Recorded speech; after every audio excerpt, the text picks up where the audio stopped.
Oh my God. Jesus. I've seen this movie a few times. Yeah. Oh, God. Welcome to SinCast, presented by Cinemasins.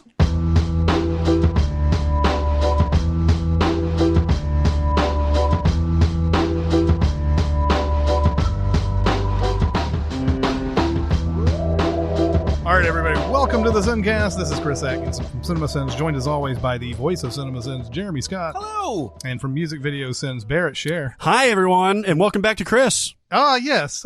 Thanks, guys. Yes. Yeah. You might not have noticed he's been gone. Yeah. It's been a while. I mean, even though to you, the listener, it sounds like, 1 week has gone by or whatever. It's been 3 weeks since we've been in the... Yeah. So we did 3 sort of in a row there. And then released them, in normal time and everything. But yes, I'm back. Jeremy's back. I went to a family reunion. Chris went to a poker tournament. Neither one of us had the time we expected. But we are both back. Well, I didn't expect much. I'm sorry. I didn't mean to like negatively color your experience. No. I had a good experience. I think when anybody enters the main event of World Series of Poker, they aren't exactly expecting to win it. Sure. They hope to do better than they did last time. They hope to get into the money. They hope to do a lot of these different things. I personally had a great time because I got way farther than I did the last time. Yeah, baby. And the experience too was had a lot more little bells and whistles to it because Phil Hellmuth came to my table. You were on TV? I was on TV. When he Yeah. came in as Thor, I was at that table. They were, playing at that secondary feature table, even though we weren't really on TV that much. That was just fun. And it sort of primes you if you ever have to do that in the future. Mhm. Like, I always wondered how my game would be if cameras were Right. all over the place. And you just got to learn to just keep it like it always is and not worry about what you look like or anything like that. And so that was a good little primer and everything, but You looked marvelous, by the way. thank you. Yes. But yeah, making it all the way to day 3, I fell short of the money by probably 7 hours or so. Who were those babes on each arm that you had? They look like- oh, you know what? They don't like the spotlight. They look like those girls from the pool in Batman Begins. Yeah, I will neither confirm or deny that those were the exact women that you're talking Yes. about. My They brother were likes ballerinas, I think. My brother likes to joke that I'm like way richer and famouser than I really am. Like that's kind of his angle he's taken to make fun of the YouTube thing. And so like we were down at this family reunion and they had these little cottages and it was like flooded and there were bugs all over the pillows. And my wife was like, "We're not doing this." And I said, "All right, let's go to a hotel." I don't want to do that either. I'm not putting it on her. So we got to the hotel, but they only had one night they could book. And we're like, we'll have to find another hotel for the next 2 nights. And my brother was like, "You should tell them I'm buying this hotel. And I'm setting some new rules about the available rooms." And he found an excuse to do that joke again later. Like, "I'm buying this grocery store and you are restocking." Anyway, I don't have the kind of money to buy hotels. Sorry, brother. Yeah. One day, if I do, Yeah, I'll exactly. do that just for you. Oh yeah, I mean, if I ever have the enough money to buy a hotel and something just off happens, I'm gonna threaten to buy it. Why would you not? I mean, God, that would be amazing. Imagine the feeling. No wonder billionaires like more money. Imagine the feeling of being able to say that and know you could do it. Yeah. I'm buying this NFL franchise. And we're setting some new rules Yeah. about the cheerleader squad. Oh, God. We're gonna go back on our road trip today. Road trip. Shotgun. On the road again. The most time-honored tradition of all, the road trip. Oh, the places you'll go. Are we there yet? No. Are we there yet? No. Are we there yet? No. And we're going straight over from Michigan to Minnesota. Hey, Minnesota. That's Hey, right. You get to Hey. do this all day, eh? That's Canada. I hope not. I hope not. You know what? Minnesota. Let's be honest though. People from Minnesota and Michigan, they're really southern Canada, aren't they? Yes. That's why you sort of can call their accent a Southern accent. Yeah. Because it is a Southern Canadian accent. Right, because when I was watching that Escanaba in the Moonlight Michigan movie or whatever, the way they talked in there, I was like, oh, it's very close to what Is that we very would. Canadian? Yeah, it's very close to what we would say is Canadian. Like Strange Brew type. Yeah. So, anyway, we're going to Minnesota, and man, looking at this list, I haven't seen very many of these. Oh, really? Yeah. So I'm hoping some of you have. I'm hoping I have too, because I'll tell you what, I didn't even look at the list. One of the reasons I like the road trip episodes is that I'm lazy and I don't have to do much show prep because Barrett will go through and find all the movies that were filmed in or set in the particular state and send us a list. And if I wanted, I could look through there or think through, do what Chris does, due diligence, come up with a couple others that weren't on Barrett's list. But I don't. I just skip right to the questions, throw in my answers, and show up ready to talk. Hey. And I'm going to let you guys Work so far? I wouldn't say that I haven't seen, like, I've probably seen half at least. But there's still a lot of some you're going to be surprised I haven't seen. Right off the bat, Big Bully. I don't remember if I saw this or not. This came out in the 90s. Yeah. And this is like Tom Arnold and Rick Moranis. Oh, and my God. I don't remember if I saw this. So Tom Arnold is the bully, and to Rick Moranis from childhood. If Rick Moranis was the big bully, then that would have been That'd be hilarious. a better movie. So he revisits all that, and they fall into that similar dynamic again. It's broad comedy, but this is notable for two reasons, I think. One, it reminds me a lot of the Joel Edgerton version of The Gift, of like, a bully coming back after all these years and just kind of that dynamic, slipping back into that dynamic. Yeah. The Gift is a much, much better movie than I'm Big guessing Bully. darker movie as well. Yes, much darker. And this is, as of now, the last on-screen appearance of Rick Moranis. This was his last movie. Yeah. So he got bullied right out of. Yeah. Now, obviously, there's been a lot of stuff that's happened to Rick Moranis. He wants to stay with his family, but this is to date his most recent movie appearance, 1996. Yeah, so sad about these movies that are the last of somebody's career or whatever. Either they've retired afterwards, like Gene Hackman with Welcome to Moose Park, or they died shortly after, like Raul Julia with Street Fighter. Like I mean, to laugh at that, but that's just odd. Yeah. Like, well, Val Kilmer did The Island with Dr. Moreau and then died Then right he after was that. done. He was done after that. Never. We haven't seen him since. So crazy. But yeah, you're the only one I think that knows anything about Big Bully here. Is it good? No, it's not good at all. Yeah. It's one of those 90s silly broad comedies, and it's not really worth seeing it. A period of time there where Tom Arnold was bankable for some reason. He was in True It Lies. was True Lies, yeah. And that was the main thing. God, Tom Arnold for years would say there's going to be a True Lies 2. There's going to be a True Lies 2. And I know he wants to have a True Lies 2. Yeah, of course. But man, it's never going to happen. But like he was in The Stupids. That was another one that came out in around that time. And there was another Tom Arnold movie. Here's what I can tell you about Big Bully. Have you seen the movie Fist Fight with Ice Cube? No. I have. Yeah. And I've seen Big Bully, even though I haven't seen Big Bully. I guarantee you it's just the same movie from 20 years ago. Is there any redeeming value to Fist Fight? No. It's not funny at all? It's not funny. It's clear that everyone involved is taking a paycheck, and they probably, I kid you not, they probably filmed this start to finish in like a week. And it feels like it. And they just were banking on Ice Cube and Charlie Day to sort of hem and haw their way through comedy. Mm-hmm. No. There was some article came out about the time this movie came out. It was talking about how there's all these movies that seem to be coming out with that simple title that are trying to draw people in with it's very simple and it's a comedy, like Rough Night or Fist Fight. It's this is what we're coming to see. Fist Fight. Yeah. That's what it is. Right along. Bad teacher. Yeah. Yeah, all the bads are like that. Yeah. Anyway, on to this trilogy of films that a lot of people hold in a high regard. I have not seen one of them. Ooh. The Mighty Ducks. You haven't seen a single one, or there's Never only seen one you one haven't single seen? Mighty Ducks. Wow. Well, let me just tell you this. If we were to ever sin this movie, the hockey shit in this movie alone, the first one. Oh, we're going to send Mighty Ducks at some point. I mean, we may have to break the counter again. They do this flying V thing That's like their big ace in the hole play, like how every sports movie has that, Hail Mary. Picket fence! Yeah, we're going to run the picket fence on. So it's a flying V, and it's literally like got to be the most illegal formation of hockey players It's I've ever totally seen. Offsides, right? Well, and it's like something they banned in the NFL in like 1922 because somebody died from that kind Right. of shit.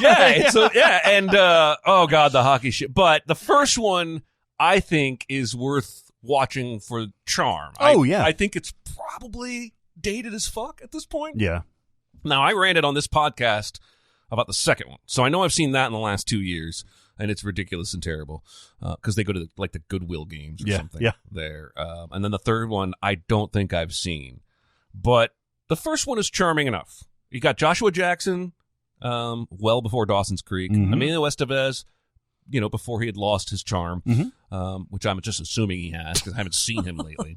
And a lot of other child actor faces that you've seen. There's a bully player. There's a bad team. It's pretty formulaic, but it's not tragically bad. Did this movie come out before the Anaheim Mighty Ducks franchise? Yes. Yes. And then when they got the franchise, they were like, "Well, we got to brand this shit." Yes, and so they made it because it was a Disney thing. originally owned the team, and they were they were Anaheim Mighty Ducks when they first came in, and now they're just the Ducks. Yep. And they're a piece of shit. Yeah, and in the movies they do a quack chant. That if they do that in real life in Anaheim, they should be ashamed of themselves because it's as cheesy as you think it is. But this is one of those movies that hit a nostalgia period. It's very much like Saved by the Bell in the sense that if you talk to the right person in their early 30s right now about Saved by the Bell, they're going to say all kinds of positive shit before they ever get around to talking about how bad a quality show that was. Right. And it's the same with these movies. But people fucking love them. If they remade it or rebooted it, the internet would go insane. Yeah. Oh, yeah, for sure. But there's not enough quality there. So it's not like it's the Goonies a lot of these hockey. Disney movies, but these sports Disney movies have this like real amazing cult following, like Cool Runnings and all those. I mean, they may not be the greatest, but it's really just people's childhoods coming out. Oh yeah, and saying, all right, this is my childhood. Much like the Never-Ending Story is to me. Yeah. It's kind of like those fit into that kind of category for a lot of people. Then there's Drop Dead Fred, which I never saw either. Yeah. Okay, now you got to remind me. Was this the one with the invisible friend, basically, who is played by an actor that was like a big deal, like Yahoo Serious or something like that. The girl Rick from Fast Mail. Times at Ridgemont High. Phoebe in this Cates. One? Okay, so there's another Something Dead that had Christina Applegate in it. The Babysitter's Dead? Yeah. Don't tell Mom the Babysitter. There was a whole series of Dead movies there for a while where they were going for comedy with dead people. Right. Yeah. Weekend at Bernie's. Exactly. God, that movie's like. Oh, and fucked up. Well, and it was funny because you were talking about when Emilio Estevez lost his charm or whatever. Like there was another movie called what is it? What he's in it with Charlie Sheen, his brother. Men at Work. Yeah. Oh, yeah. That has that same fucking thing. Yeah. Like it's almost like Weekend at Bernie's with Charlie Sheen and Emilio Estevez. Yeah. By the way, I really like that movie. Yeah, really? They're garbage, man. It's so good. Oh, Jesus. But Drop Dead Fred is just basically where this imaginary guy, her imaginary friend, Phoebe Cates, is named Fred, and he's, wacky and stuff like that. It's every generation has this role of like the Yahoo Serious or Yakov Smirnoff or like, or Tom Green, right. Pauly Shore, all these like just wacky dudes. Although it's funny, the ones you just mentioned are almost all in the same era. Yeah. They kind of. I don't know, except for this guy who was in How to Be a Latin Lover. Well, there's also Sacha Baron Cohen. There's fucking Russell Brand. It kind of fits into this type of thing. Yeah. So yeah, I mean, I'm sure we're on the verge of a new one coming out. Yeah, soon. you're probably right. So yeah, don't have much to say. Do we have anything else to say about Drop Dead? It's not very good. There's another Drop Dead movie called Drop Dead Gorgeous, which is good. It's a really good movie. Yeah. Don't sleep on this movie because the problem is I think this movie gets overshadowed when you talk about so-called mockumentaries by all the stuff that Christopher Guest has done. Mm-hmm. Because this is the one with Kirsten Dunst and Denise Richards. Yes. Great cast. Everybody's nailing their role. It's, I think, as good as most of those Christopher Guest movies because, I again, agree. I personally think Waiting for Guffman and maybe one other one, and I'm not including Spinal Tap in Christopher Guest movies because he didn't direct that. Yeah, it's Reiner. Yeah. I think the rest of his, like Best in Show, I think is charming, but nowhere near as good as Waiting for Guffman. But a lot of Christopher Guest fans think they're all A Mighty Wind. See, they're for all me, like A+. it's those two, and then after that, I start not liking them. Yeah. Mighty Wind is probably the worst one. For Your Consideration's not very good. Yeah. But this has an amazing cast. Drop Dead Gorgeous. Yeah. Kirsten Dunst, Ellen Barkin, Allison Janney, Denise Richards, Kirstie Alley, Brittany Murphy, Amy Adams. Fucking Thomas Lennon is in this. Nora Dunn, Will Sasso. Like, this is just a really, like, the comedic actors shine, and then the non-comedic actors are just put in such ridiculous situations that it's fucking hilarious. Yeah, it's sort of taking this idea of pageants and, you know, especially small town pageants, and then, you know, giving the characters the same kind of stage mom demanding characteristics you would get at like a national level pageant, and then they're all getting interviewed off camera like a documentary or a reality show. It's I don't know how it came and went, and nobody ever talks about it. Yeah, but it's pretty good. It's just those are such a hard sell. Yeah. You know, the public at large, man, they don't like these. Oh, this isn't really a documentary? Well, that's stupid. Well, it's also a dark comedy. It's like Heathers. Heathers was a tough sell back in the days, start too. dying and shit. Oh, yeah. Somebody's murdering contestants. Yeah, it's things like this, and Jawbreaker came out around the same time with Yeah. Rose McGowan that was similar in nature.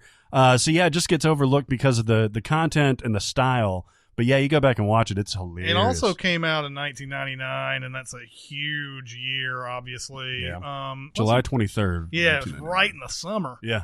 And so that's why it came and went, was that it just had everything going against it. That's more of a terrible time to release that film. Yeah. That's Unless more, you think you're counter-programming or something. Yeah, that would seem like more of an April type movie. Or October. Yeah, I was going to say, even like Yeah. fall. But I guess they thought that it would take off during that time. I don't know. All right. Now on to probably the best movie ever in Minnesota, Fargo. Yeah. Fargo, you know, this is one of those movies that it always tricks you because Fargo, the city, is not in Minnesota. Right. But the movie is set in Minnesota, and it's like they just kind of, they chose the I don't know, the better name. Yeah, I guess so, because there's just a brief period, because that's where Steve Buscemi and the silent guy Is go. coming from. Yeah, I guess they do come from Fargo. I think it's they come from Fargo, and that's it. But this is Minnesota as fuck. Oh my God, I love this movie. Yeah, it's another one I've probably seen a good 20 to 30 times. Yeah, and I tweeted a couple of weeks ago that my wife has never seen this movie, but she knows when I start saying Margie at the end of everything that I've been watching this movie because I can't stop myself. She'll come home from the grocery. I'll be like, "Oh, Margie, need some help with the groceries?" Everything comes together so well in this movie. This is the Coen brothers at peak. You have Carter Burwell's score in this. You have Roger Deakins doing another amazing Roger Deakins job in this. The story, too, is interesting that the Coen brothers, and this has gone along with the TV series as well, have said, you know, they tell you this is based on a true story, even though it's not. Yeah. The reason why they said that was they didn't want people going in thinking, oh, this couldn't fucking happen, even though it fucking happens all the time. Yeah. This type of stupid shit all the time happens. The acting in this is unreal. So good. This was I'd probably seen Frances McDormand a few times before this, but I don't think I even knew who she was, really. No, this was her. I think this was where she became a star, or at least a known actress to most of America. I think most of her work before this had been in earlier Coen Brothers films that hadn't gotten as much attention. But after this, I think she becomes A-list. No, yeah. I mean, something that the Coen brothers can do, obviously they've worked with Nicolas Cage and Josh Brolin and stuff like that, these leading men. But they took character actors like William H. Macy and Steve Buscemi and Frances McDormand, who are not classic movie star good looking. Right. They're funny looking, you know? Yeah. and just like made them huge stars just on their abilities alone. Yeah. And they're so amazing. That's the funny thing to me too, is that Marge goes through this whole movie being told that Steve Buscemi's character is funny looking. Yeah. By the time she finds where he is, he's in a wood chipper. Yeah. And she never gets to never see gets to see that. I mean, she might find a picture later on, I guess. But it's Yeah. funny because there's so many times, what kind of funny looking? Oh, just, funny looking. Yeah. Everybody responds that way. Watching William H. Macy go through all the different, like, trying to get this scam, he has to scam his car dealership because he's loaned the two guys a car. He keeps trying to put off this one guy on the phone. And what's so funny is listening to this guy. He's like, Mr. Lundegaard here. He's like so cheerful the first time. And then the second time he's like, my patience is at an end. Yeah. I'll fax that right over to you. Yeah, then. it's like, I well, got no, the fax. no, fax is what I got. And I can't read the darn thing. Fargo is amazing. If you only know, even the TV series is great too. Mm-hmm. I think it's on par with it at least. If not, some might think better. I don't know. I like the movie better, but That second season of Fargo is just, it's like sex. Yeah. It's just perfect. yeah. It's like one of the things about Fargo, the movie, that frustrates me is how fucking short it is. And I guess on most days that's a good thing because I'm more inclined to want to get in and get out and get on with my life. But it always feels like it's over 10 minutes after it started. Yeah. And it is a fairly short, I don't know the actual runtime, but I bet it's like an hour and 45 minutes. Mm-hmm. But looking at it on the HBO or whatever on the guide, it looks like half as long as every other movie that's being listed there. And I want to steep in that more. And I guess that's why I like the series a little more because it takes its time. But yeah, it's fantastic. No genie, no money. Yeah. Christ, Jerry, you're not trying to sell us a damn car. On to Feeling Minnesota, which I did see this. This is Cameron Diaz and Keanu Reeves, I think. Yeah. I don't deleted. Yeah. Isn't this where she's getting married and then like she fucks him, and isn't that what happens? There's this movie and the one with Ewan McGregor. There's some movie with, never mind. Go on talking about Feeling Minnesota. I'm going to Google. Cameron Diaz is a stripper, and she's marrying Vincent D'Onofrio. Right. But then she meets Keanu Reeves. Right. And then there's the only part I remember from this movie is her going in, seducing Keanu, and like pulling up her dress and then going, bullseye! Sweet. That sounds awesome, actually. Why didn't I like this movie? Yeah, I know. Something like that. When penetration occurs. And I remember also in the credits, they actually thanked Soundgarden. Oh, yeah. Because they're, Because why wouldn't you? Because of the song, was it, Outshine? Outshine. Yeah. Outshine has like, I'm Feeling Minnesota. Yeah. I'm looking California, but I'm feeling Minnesota. Yeah. Not a very good movie at all. No, this is not good. No. Yeah. Okay, so I was thinking of a Cameron Diaz Ewan McGregor movie, A Life Less Ordinary. Yeah. Oh, yeah. Came out around the same time. Which only runs together in my mind with Feeling Minnesota because they both have Cameron Diaz and they're both completely forgettable. I saw them both in the theater and remember nothing. That's Danny Boyle. Yeah, that one's Danny Boyle. Yeah. Remember that? I don't think I saw the movie. I just remember. And the trailer, Ewan McGregor was like, I'm trying the best I can. he's like, I'm trying the best I can. It's under very difficult circumstances. You do a great McGregor. Thank you. I'm sure when I listen back to it, I'll feel the same way. Hey, speaking of Ewan McGregor, because you were so high on it, I watched The Ghost Rider the other day. Uh-huh. It was okay. Yeah, pretty good. Yeah, pretty good. Doing the Jerry Seinfeld thing here. It's all right. Yeah, pretty good. Janine Garofalo. Yeah, I know. It's interesting, though. There's a lot of twists and turns. It's very interesting, and there are a lot of twists and turns. Good acting. I think I would probably grade it half a letter grade lower than you. I wasn't mad I watched it. I totally get why you like it. But it was also a little predictable, and maybe that's just because something you said tipped me off. Yeah, because we talked about the fact that it's twisty and turny. Yeah. If you go in, nude. Yeah. Go in nude. I go into every movie nude. Right. I don't know about you. Yeah. That's why I keep getting kicked out of theaters. Yeah, exactly. All right. Okay, so the next one, I'm actually going to go down further on the list before we go to that one. Purple Rain. Purple Rain. Yeah. Purple Rain. Go Barrett. Go Barrett. Give us 20 minutes on Purple Rain's greatness. So I fell in love with Purple Rain, obviously from the music first, and then I happened upon the movie. Now, I didn't see the movie. It was 1984, so I was much too young to see an R-rated concert flick, basically. Right. So I came to this movie much later, like in the early 2000s or something like that. I fell in love. I was super into Prince musically anyway, and once I watched this movie, I just became enveloped. It is not a good movie. I think I've said this many times. It's not a good movie, but it's a terrific concert movie. There's maybe 5 or 6, maybe 7 showpieces in this where Prince and the Revolution are performing, and it's stuff like Let's Go Crazy, a song that you've heard many times, Let's Go Crazy, and even Darling Nikki, and of course Purple Rain itself, I Would Die For You, and stuff like that. All of those are fantastic, especially if you watch this movie in context, which it does have an emotional core to it.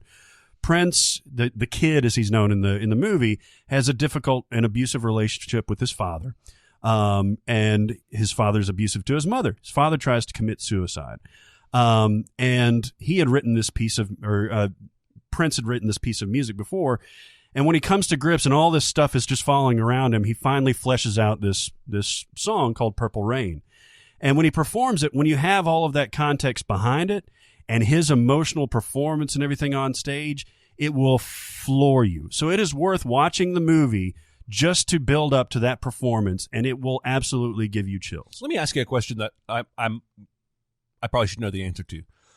Was the music in this film something on an album and then the film came years later, or was the film something that was tied to the release of an album? The film and the movie, the film and the album came out right around the same time. Okay, so that's interesting to me because it's some of his most iconic music. Even though I bet you the average movie lover has not seen this film. Probably not. And I just think that's interesting. They've probably seen the performances. They've probably seen Let's Go Crazy because I think that was part of the video, actually. A lot of this was filmed at First Avenue in Minneapolis, which is like an iconic club that Bob Dylan used to play at. And it's 80s as fuck. Like, it'll pan out to the crowd, and they've got the 80s stuff and everything. They're doing synchronized choreographed dances and everything. 80s stuff. Yes. They have friendship bracelets. In a way, this movie reminds me a little bit of Pink Floyd The Wall. Pink Floyd The Wall is a little bit more abstract, actually a lot more abstract. Yes, it is. It doesn't have a cohesive like story going on during it, whereas Purple Rain does. But Purple Rain also goes into a lot of montages and stuff like that while the songs are playing. When Doves Cry is where that happens and everything. But you still get like actual. I mean, there's some occasional like acting movie scenes in Pink Floyd The Wall, but there are a lot more in Purple Rain, and you'll never go to Lake Minnetonka without thinking about the scene that happens at Lake Minnetonka. Yeah, and that scene changed my life, man, because Apollonia is his girlfriend, and she's fallen in love with Morris Day from The Time, who's the rival group and everything. And you get to see them perform Jungle Love and The Bird and stuff like that, and they're fantastic. But then Prince takes her on a motorcycle, and they drive up to Lake Minnetonka, and he says, she says, I want to kiss you or something like that. And he's like, before you do that, you have to purify yourself in the waters of Lake Minnetonka. And she's like, huh? And so she strips naked and gets in the waters, and then he rides off. Yeah. He drives off? Yeah, he comes back. Oh, it's like a joke? Yeah, it's a joke. Oh. He's a prankster, that Prince. I mean, those 80s movies, you never know. Oh, yeah. And like in a lot of other movies, he would have driven off and been like, good luck finding a farmer who'll drive you back. Purple Rain is just one of those movies that I watched this. I've seen it on home video, but I saw it at our local Belcourt on a midnight show. Oh, nice. So I've seen it on the big screen and everything, and that is the perfect way to experience Purple Rain. Watch it with a whole bunch of people. Don't watch it by yourself, really. I mean, unless you're, like a big, huge... unless you're me. Yeah, unless you're Barrett. The sequel came out later on called Graffiti Bridge, which I never saw. Oh boy, it's not good. It's actually like an actual sequel to this. Like, the story continues. The kid is now a club owner. It's, man, everything is it that still Prince? Yeah, it's still Prince playing the part. Is it another album tied to a movie? Yes. What songs are in it? Nothing really that you remember. There's one fairly big hit that came out of Graffiti Bridge. Let me pull it up. Were most of his hits recorded before or for Purple Rain, and then after that, most of his stuff wasn't? I'm asking. I don't know. Thieves in the Temple was the big, the one that came out of this. No. I mean, he did like the New Power Generation and stuff like that. He did, of course, the Batman soundtrack in 1989. Well, and he had a I don't know what I can't remember what the album was called in the early '90s. He had a lot of hits off of that. Yeah, Diamonds and Pearls. Diamonds and big, Pearls and yeah. all that was they were softer songs. Mm-hmm. They were as early '90s as fuck as it gets. You know, like it's. Yeah. Like every song on that thing. Oh yeah, I remember being 14 when that came out. Yeah, because there's stuff like Diamonds and Pearls and things like that, but then there's stuff like Seven.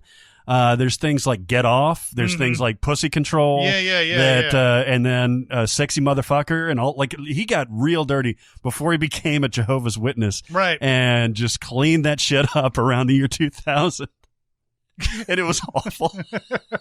Well, and then he was just that symbol there for a while too. Yeah. And Ever since Prince turned himself into a symbol. Yeah, exactly. It always comes back to Eminem, doesn't I it? almost let one loose earlier. Just letting you know, when you talked about Limp Bizkit, I almost came nice. almost came to the Exactly. end there. Anyway, Graffiti Bridge is totally unnecessary. I watched it just because I love Prince. Purple Rain is worth seeing at least once just for the performances alone. It would almost be like Eminem making 9 Mile, wouldn't it? Yeah, it would be. Yeah, exactly. Now that he's a It's him and Papa Doc still like rivals. now that he's a platinum selling yeah, exactly. Grammy winning artist, he still has some kind of beef with somebody he's got to get over. Right. He's got to go back to the streets and win the rap battle again. That's right. He's like Rocky in Rocky 5. Yeah, fighting Tommy Guns. That's right.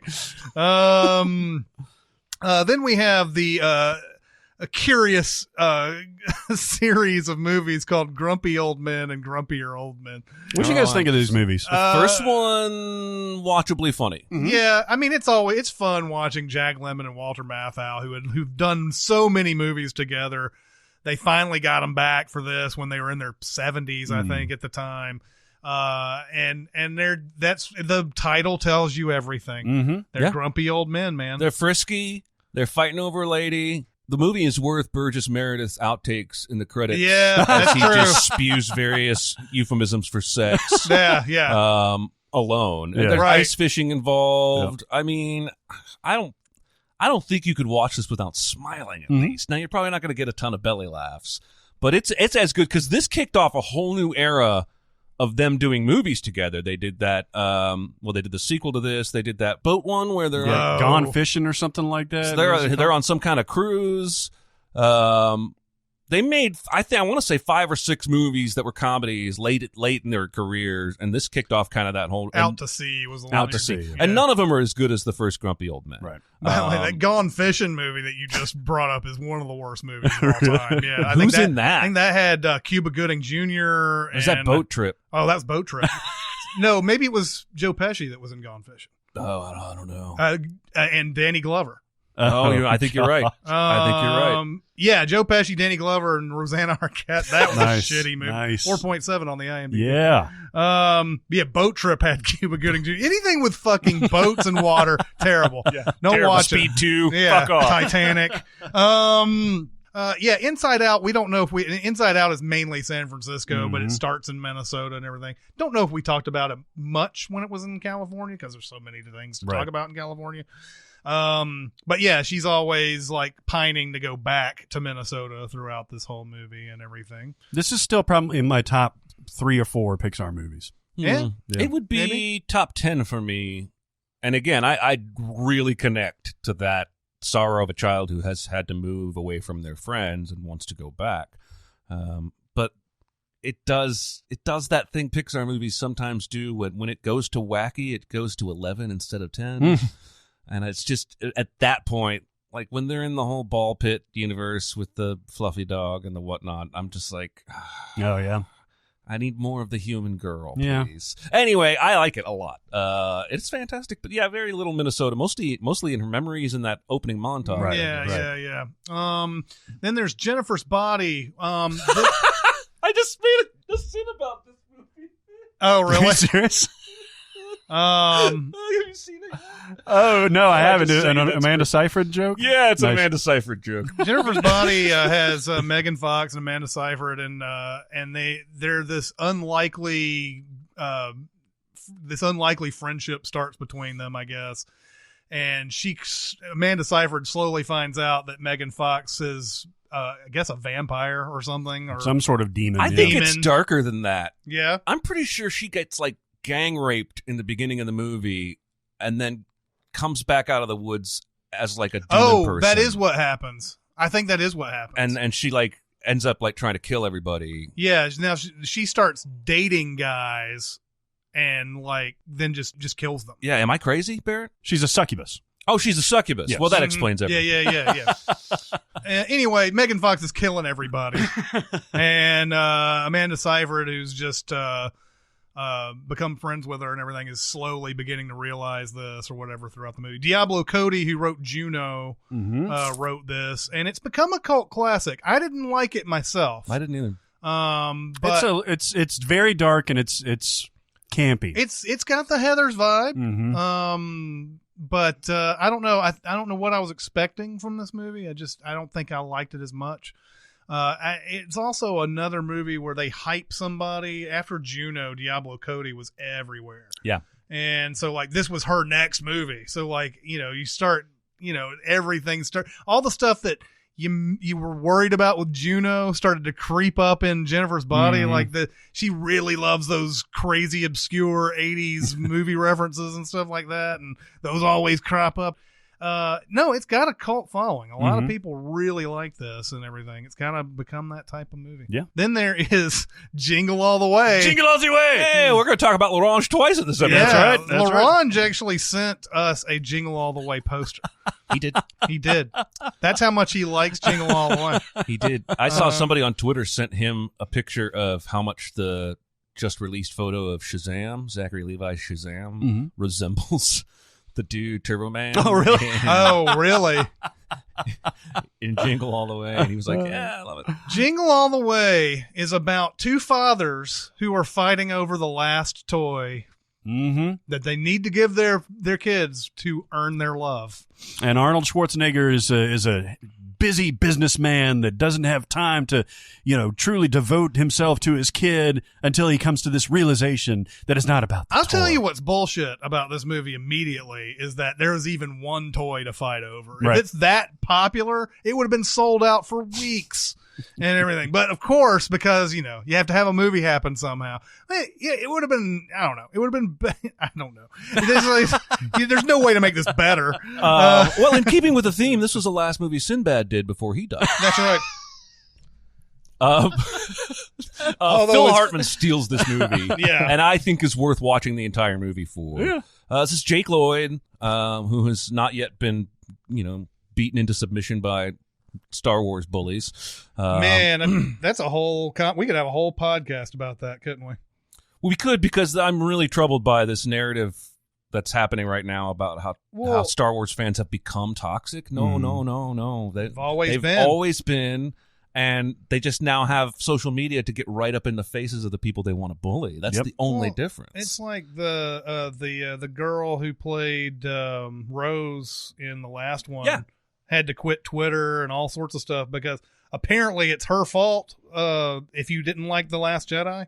This is just what trolls do, is they like to bully. They want to, sad as it is to say, her quitting Twitter probably gave them what they wanted. The only thing more they could have wanted would be for her to clap back at them and acknowledge their existence. But people who harass over any reason, but over a movie in particular, those people are twisted, and they're a small minority, but they're fucking loud, and it's really annoying. And I'll be honest, I've seen just as much vitriol from the people who love The Last Jedi as I have seen.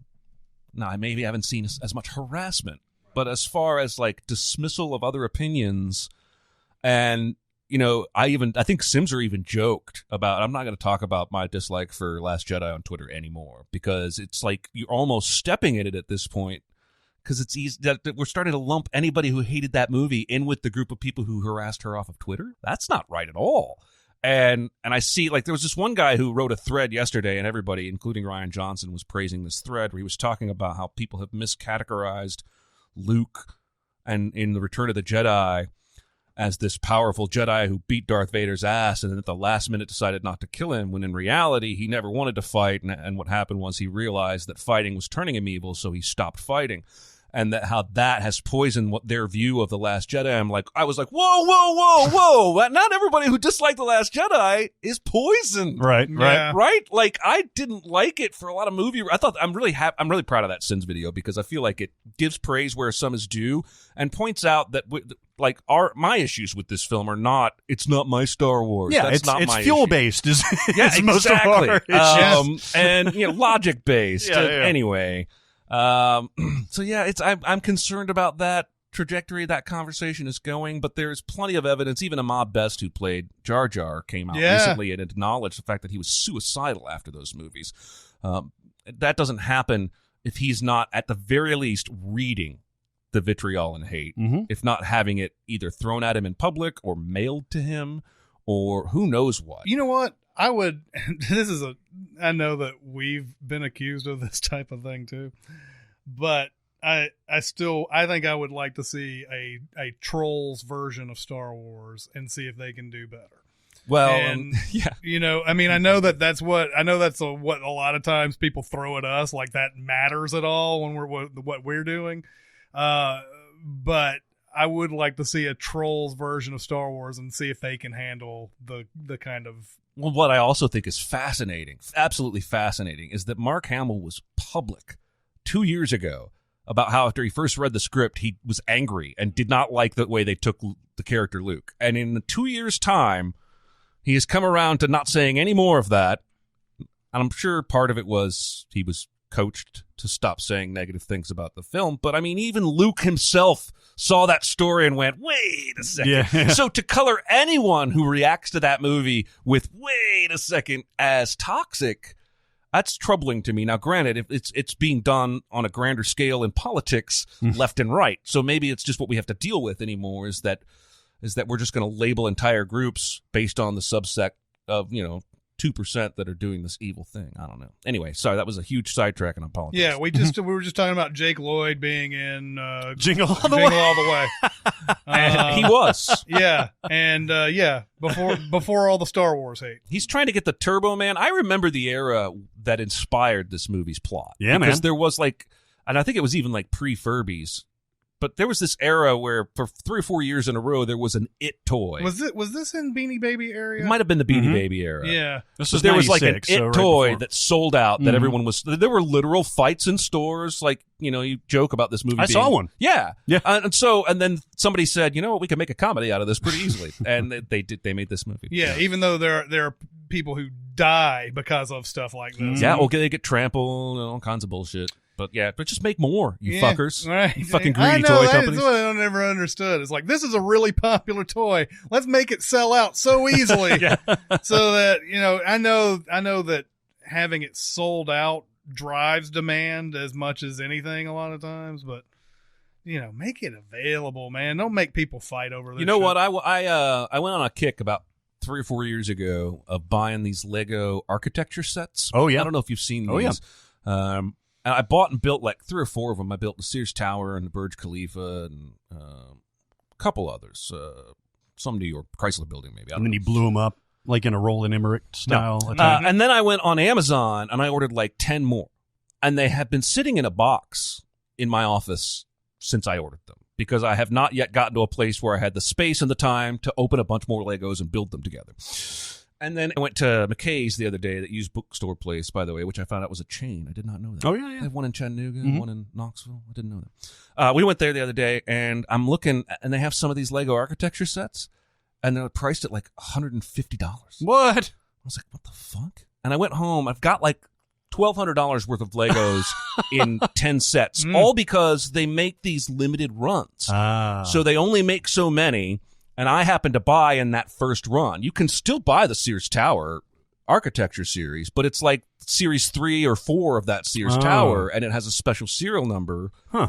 And the serial numbers on that first wave are all worth, because of the rarity, because you can't buy them anywhere at all except through the secondary market. Go on eBay and make a bunch of money. Yeah, too, I'm not going to do that. I'm just going to build Then it. you can buy an actual hotel. But again, I think that speaks to what you're talking about, is that sometimes they're trying to create this, I don't know, like exclusive modern antique value or something. It's funny to me how toy manufacturers have a completely different idea of how to make something hot and wanted compared to like the movie industry, which is like they try to put as many of the movie in one place as possible because it used to be a big thing. You'd go to a movie, it was sold out. Yep. And while I agree with the idea of something selling out, giving it buzz, just let people fucking watch the movie. Put it in 100 things. You know that there's going to be, there's going to be some movies that are playing during this time that are taking up auditoriums that don't need to. Yeah. So they have a completely different philosophy on that. Like Nintendo Switch was impossible to find forever. Well, especially those throwbacks. They did like a classic for Nintendo and Super, and those sold out like that. I'm just like, what's the fucking point? Yeah. Bastards. Yeah. It's 2018. Just make more. Dicks. Is there anything particularly Minnesota about Jingle All the Way? Or is it just that they filmed it there so that they could get the snow and all that? Yeah, I mean, they just set it there. I don't even remember there being like a lot of Minnesota accents. There's a big fight at the Mall of America. Mall of America. Yeah. Basically, Minnesota's only claim to fame. Yeah.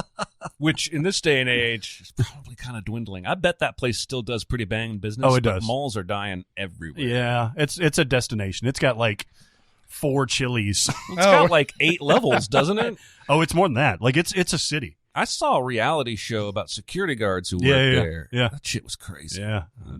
I would never take that job. Man, 8 levels. Jesus Christ. Yeah, it's wild. Then going on to Juno, which we did talk about a little bit with Jennifer's Body, although again, that doesn't feel like a Minnesota. I mean, there's snow, Middle America maybe, Yeah. but It's in Minnesota. Yeah. It's probably like St. Paul or whatever, the burbs. Yeah, I mean it just says Minnesota High So I School. wonder if there's a Diablo Cody kind of Minnesota Stephen King, Maine kind of thing. Maybe so. I really love this movie. Juno? Yes. I do too. Because I have always been able to view the dialogue as sort of a trigger that I'm in an alternate universe, if that makes sense. Yeah. And not something where I'm like, well, people don't really talk like that constantly. Almost like a Kevin Smith type of thing, right? Well, yeah, because I feel like I've seen plenty of kid gets pregnant, what's going to happen kind of stories, but I haven't seen so many of them in a universe where people talk like this and bond over obscure horror movies and music and whatnot. I love it. Made an instant star out of Ellen Page, and I had seen her before in a movie called Hard Candy. That's a rough movie to it's watch. It's a really rough movie, but that's where I first recognized her. This was, obviously a complete polar opposite type of role for her. Made an instant star out of Diablo Cody. Jason Reitman directed this. They've gone on to do 3 or 4 other movies after this too. They just did the Young Adult. No, they did that, but there was the Trudy. it's a one name thing with Charlie's there. The one that just came out. I'm Tully. Yes, Tully. Tully.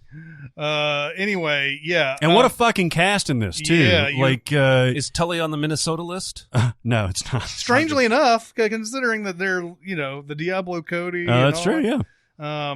But Jason Bateman is. I don't know. He's got a complicated character in this. Yeah. Man, I love his character. Yeah, I do too. It's so straightforward to me. It is complicated, but he does not want any part of this. Yeah. It is too late. He cannot back out. Yeah. And listen, if you've ever asked a girl to marry you and then she said yes, you've experienced at least 3 seconds of this feeling. Where you're like, well, that was pretty permanent. There's not really any going back from that. Yeah. And hopefully you've chosen the right person and that doesn't bother It only you. lasts 3 seconds. Yeah, This it's nagging at him, and he's just grasping at his childhood, his young adult, his freedom. I can really connect to that character for some reason, because I think maybe one of my biggest fears was always having a kid when I wasn't ready. And Jennifer Gardner is such the antithesis of his character. Oh, Yeah. she's Super fastidious and really into this. You can almost hear it's not in the movie, but you can almost hear the arguments they had where she slowly beat him down to get him to agree to something he wasn't necessarily ready for or willing to do. Oh, it's sad. Mm-hmm. Yeah. Sad. Mm-hmm. Yeah, and he's married to an absolutely gorgeous woman and everything, and you'll probably do anything you'd want anything that you can to keep that woman happy. But yeah, you can see this is not something he wants at all. And I understand this too. I understand his character quite a bit in this. J.K. Simmons and Yeah, Allison man. Janney almost steal the movie. They're such great parents. They are. Oh man, it's always cool. Like this and Easy A. Like it's always cool to just see cool parents that are just fucking Whiplash, where Paul Reiser is just like trying to do whatever he can for his kid.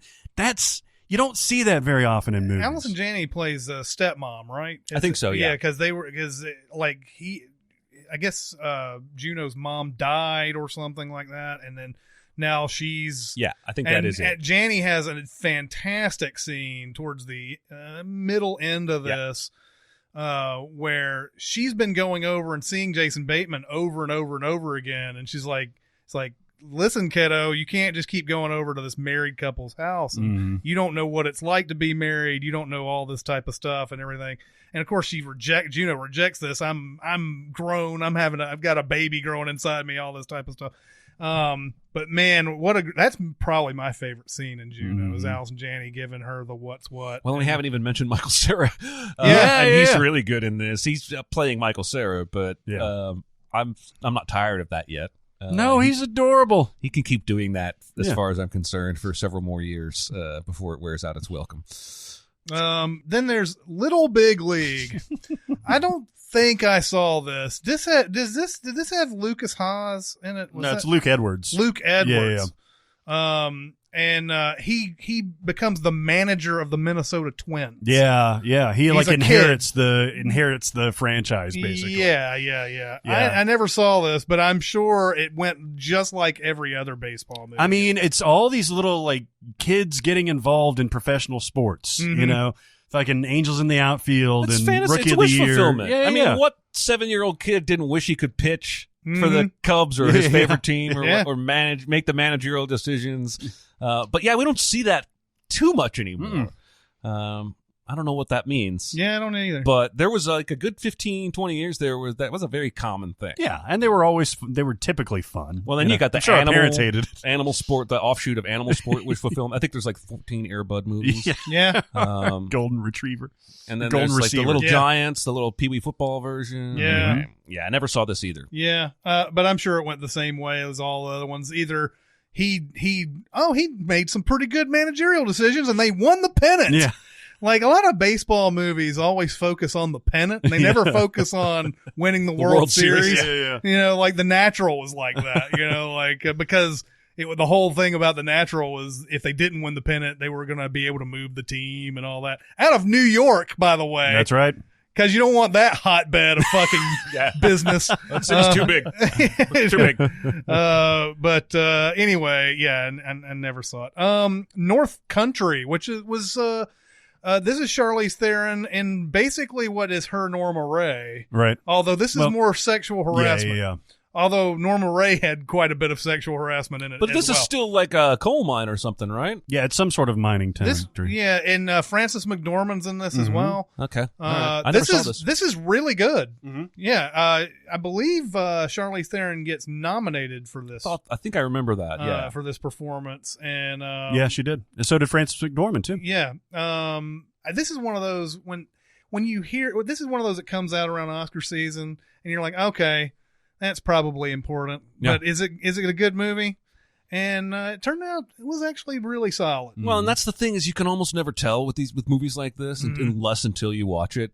Is it going to be important and good or not important and bad? Yeah. Like, because I remember, I've told this story before. We saw Norma Ray right behind Sally Field at the Chicago Film Festival. But going into that, it was more about watching a movie with the star in the same room. Yeah. I wasn't like giddy about watching Norma Ray. I figured it was probably important. I figured it was probably pretty good if she was going to sit through it again. And it was awesome. Yeah. And so, yeah, a movie like this come along and you're like, but now I have to add it to the list. 'cause You know, said it was good. innocuously titled and everything, North Country. Yeah, I mean, Seriously, when you said North Country, I was like, nothing about the marketing of this movie says go watch it. Mm-hmm. You know, and I don't know what happens in the discussion of this. It's like, well, it's it's about sexual harassment. We can't make it sound too exciting. That'll be exactly. that'll be like that'll be I don't know, offensive or something like that. But I don't know. Good movie though. Then we have Prairie Home Companion. That's Robert Jesus. Altman's last movie. Yeah. What did you think of this You movie? mispronounced worst. Oh yeah. No, I'm just kidding. This is the one with Garrison Keillor. Yeah. And Lindsay Lohan. Yep. Yeah, not enjoyable for And, me. yeah, at Lily all. Tomlin. Woody Harrelson. Yeah. John C. Reilly. Did you ever listen Meryl to Meryl Streep? Did you ever listen to Prairie Home Companion? Never did. I listened to Prairie Home Companion like tape anthologies on long road trips. Like I grew up on Garrison Keillor stories and Lake Wobegon stuff. I even met Garrison Keillor at some point. So there's a part of me that's nostalgic for this radio program. Of course, it's Robert Altman, so I like Robert Altman stuff. Mm-hmm. It's very Altman-y. It's a lot of the overlapping dialogue. It's a lot of big ensemble stuff, cameras panning to different conversations. There's just no story to this movie at all. Well, yeah, it's doing the show. Yeah. It's like Nashville, only sort of just contained into one arena the whole time. Isn't there like scandal about him now though? Yes, yeah. He got fired from Minnesota Public Broadcasting. He lost his show, but he was going to give over his show anyway. But they renamed the show. He disputes it because he says it was just like an inadvertent tap. Okay. But then a couple of other women have come forward and said that they did the same thing. So it's one of those kind of murky things. Okay. But he was definitly I was publicly trying to punished. make sure that I wasn't wrong in recalling there was something there that I had heard. But I didn't enjoy the movie. Maybe I'm missing that connection to. Even so, there's just not enough meat there to Not really. really. I don't think you even you even listen to it. Yeah. And like, I kind of like the Woody Harrelson, John C. Reilly bad jokes Yeah, stuff that is in good. there. I thought that's fun. Like, it's funny because it's so terribly unfunny a lot of times, and they're just going along with it and Yeah. everything. That's probably the best part of that for me. But it's notable because it is Altman's last movie. Mm-hmm. Then we've already said Purple Rain. Then there's A Serious Man, which is a movie that I have a hard time getting people to like for some or finding other people who like it as much as I do. You really like it, right? I do. This is a Coen Brothers movie, and it stars Michael Stuhlbarg. It is a strange ass film, no doubt about it. And a lot of people compared it to the story of Job and all of that. And whether you compare it to the story of Job or not, it's really immaterial to me. I just enjoy watching this. I think it's so funny and so weird all the way through it. And I think this is Stuhlbarg. This is still my favorite performance from Stuhlbarg, even though he's been in a million things after this. All last year. Yeah, all last year. But it doesn't have like a serious, solid story going through it. And that might be one thing that alienates people from it. But he's a school teacher, and he's trying to deal with his kids and his crumbling marriage, and his wife is sleeping with a way older guy, and he's trying to deal with like being single for a lot of this movie and everything. And it's just like it's just kind of like going on. It's not really one big story or anything. Have you guys not seen this? No, I've seen it. You saw it. I like it a lot. Oh, you do? Yeah. I I only was saw beginning it. to wonder if I was just hanging on a limb. No, in fact, I had not seen it until we discussed it, I think, during the best of the years we've been alive. Mm-hmm. So that would have been a year and a half ago. But I watched it after that because you had said you liked it. Mm-hmm. And I liked it. I don't think I love it as much as you, but I remember, it's almost just kind of a slow burn that doesn't ever really explode. Right. Just all the shit around this guy is just keeps going just wrong enough to be annoying. But the culmination of it while gaining weight you don't ever get that I'm mad as hell and I'm not going to take it anymore like moment where he breaks. It's just watching this guy get beat down. It's neighbors, it's job stuff, it's relationships with his family. The whole movie seems to be about and he even has the sort of thing in his classroom where he's like, in the end, what this proves is that no one can know anything or something like that. And that's what that whole movie seems to be about. The seeking truth, trying to find truth, you'll never find it, no matter how hard you try. And there's a whole segment in there. This is probably my favorite part of the movie where I think a rabbi tells a story about a dentist and saying like every time he cleans this guy's teeth, he sees these little symbols on the back of his teeth. What does it mean? He asks himself. And the rabbi's going through this whole story and like gets to a point where I think he gets to that point. He's like, what does it mean? What does he think? Why are these symbols on the back of his teeth? And he just ends the story. And Stuhlbarg's like, and then what did he find? He's like, who cares? And he's like, what were the symbols? He goes, yeah, it doesn't even matter. And he goes, isn't that why you were trying to tell me the story? He's like, okay, well, I'll tell you the rest. And he tells the end. He's like, he goes back and the story has no point. By the end of it, he doesn't find out what the symbols are. The dentist just sort of is happy that he doesn't have to figure out what the symbols mean. He's just all right, whatever. I don't care. That makes me a happier person, not seeking out the answers to this. And Michael Stuhlbarg is like, why did you tell me this story? There was a joke when I was growing up. I don't know if this was a particularly religious thing or if it was an Indiana thing, but it was called the pink ping pong ball joke. Mm-hmm. Have you guys ever heard of this? Mm-mm. And the point of the joke was always you basically had to tell it to people who had never heard it before, because the joke is just to drag it out as long as possible, and at the very end you make a pun that ties back to the tricks slogan. Tricks are for kids, and it was like, kicks are for druids, I think was the punchline of the joke. But at that point, you have strung people along for like 18 minutes, and you're on an island, and there's a volcano, and there's like a tribe and a ritual, and there's a pink ping pong ball somewhere in there. I honestly have forgotten most of it. But I remember telling it, and I remember watching other people tell it and keeping quiet, waiting to see how people, because nobody ever reacts positively. Everybody's always mad that you wasted their time for that whole time. And then you feel like Andy Kaufman when you're done. You're like, I wasted your time for no reason. Anyway, what a shitty joke to tell people. It reminds me of, there's a story or a riddle or whatever. I think it was just a story. Just a funny story about how a king wants to marry off his daughter, and the king says, you have to do these 3 tasks. He tells the whole country, you have to do, men who want to marry my daughter, you got to do these 3 tasks. And some are able to get through the first 2, but the third one is to tell a story that goes on forever. That's the thing. And so like all these guys who get past the first 2 and they tell this story or whatever, tell these amazing stories that go for hours and hours, but then they just get tired and they can't finish it, or it doesn't have any more point anymore. And so they just drop dead or drop exhausted or whatever.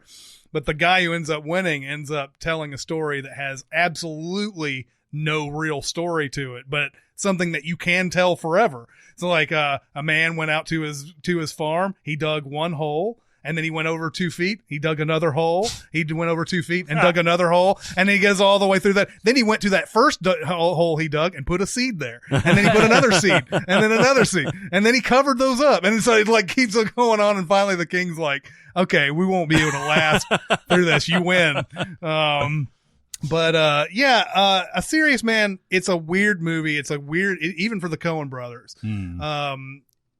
And I've had a tough time with, I don't say I'm trying to convince people to like it or anything. I guess I'm having a tough time finding a lot of people who like it as much as they I have do. a different speed. Like The Man Who Wasn't There, Inside Llewyn Davis, this kind of thing, where they just go into existential mode. And if you're into it, you're into it. Yeah. I love The Man Who Wasn't There. And and I'm coming around on Inside Llewyn Davis. So yeah, this is my speed too. Yeah, it's easy to get this and Single. It was a Single Man, came out I think the same year. Colin Firth was in that. There's one with black and white with Billy Bob Thornton. That's the Something Man. That's The Man Who Wasn't There. Well, we're also about to get to A Simple Plan, which is next.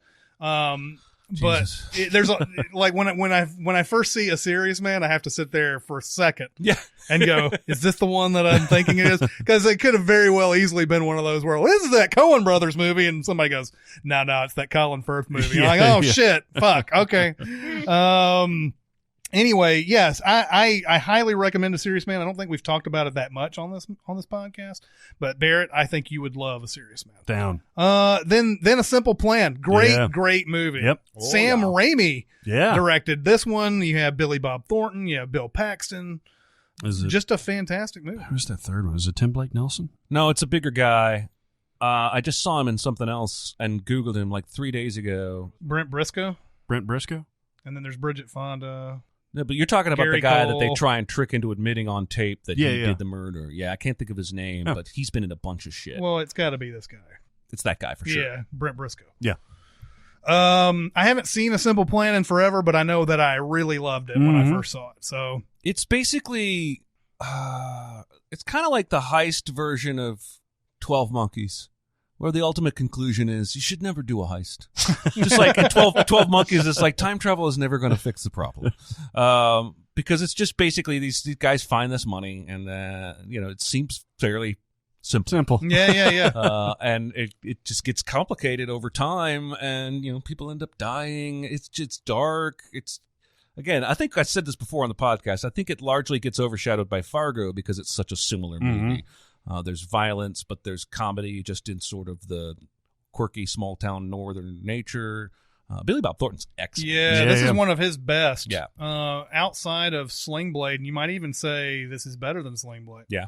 I'm supposed to get the farm. Yeah. I'm supposed to get the farm. He's just he's so frustrating in this movie. Yeah.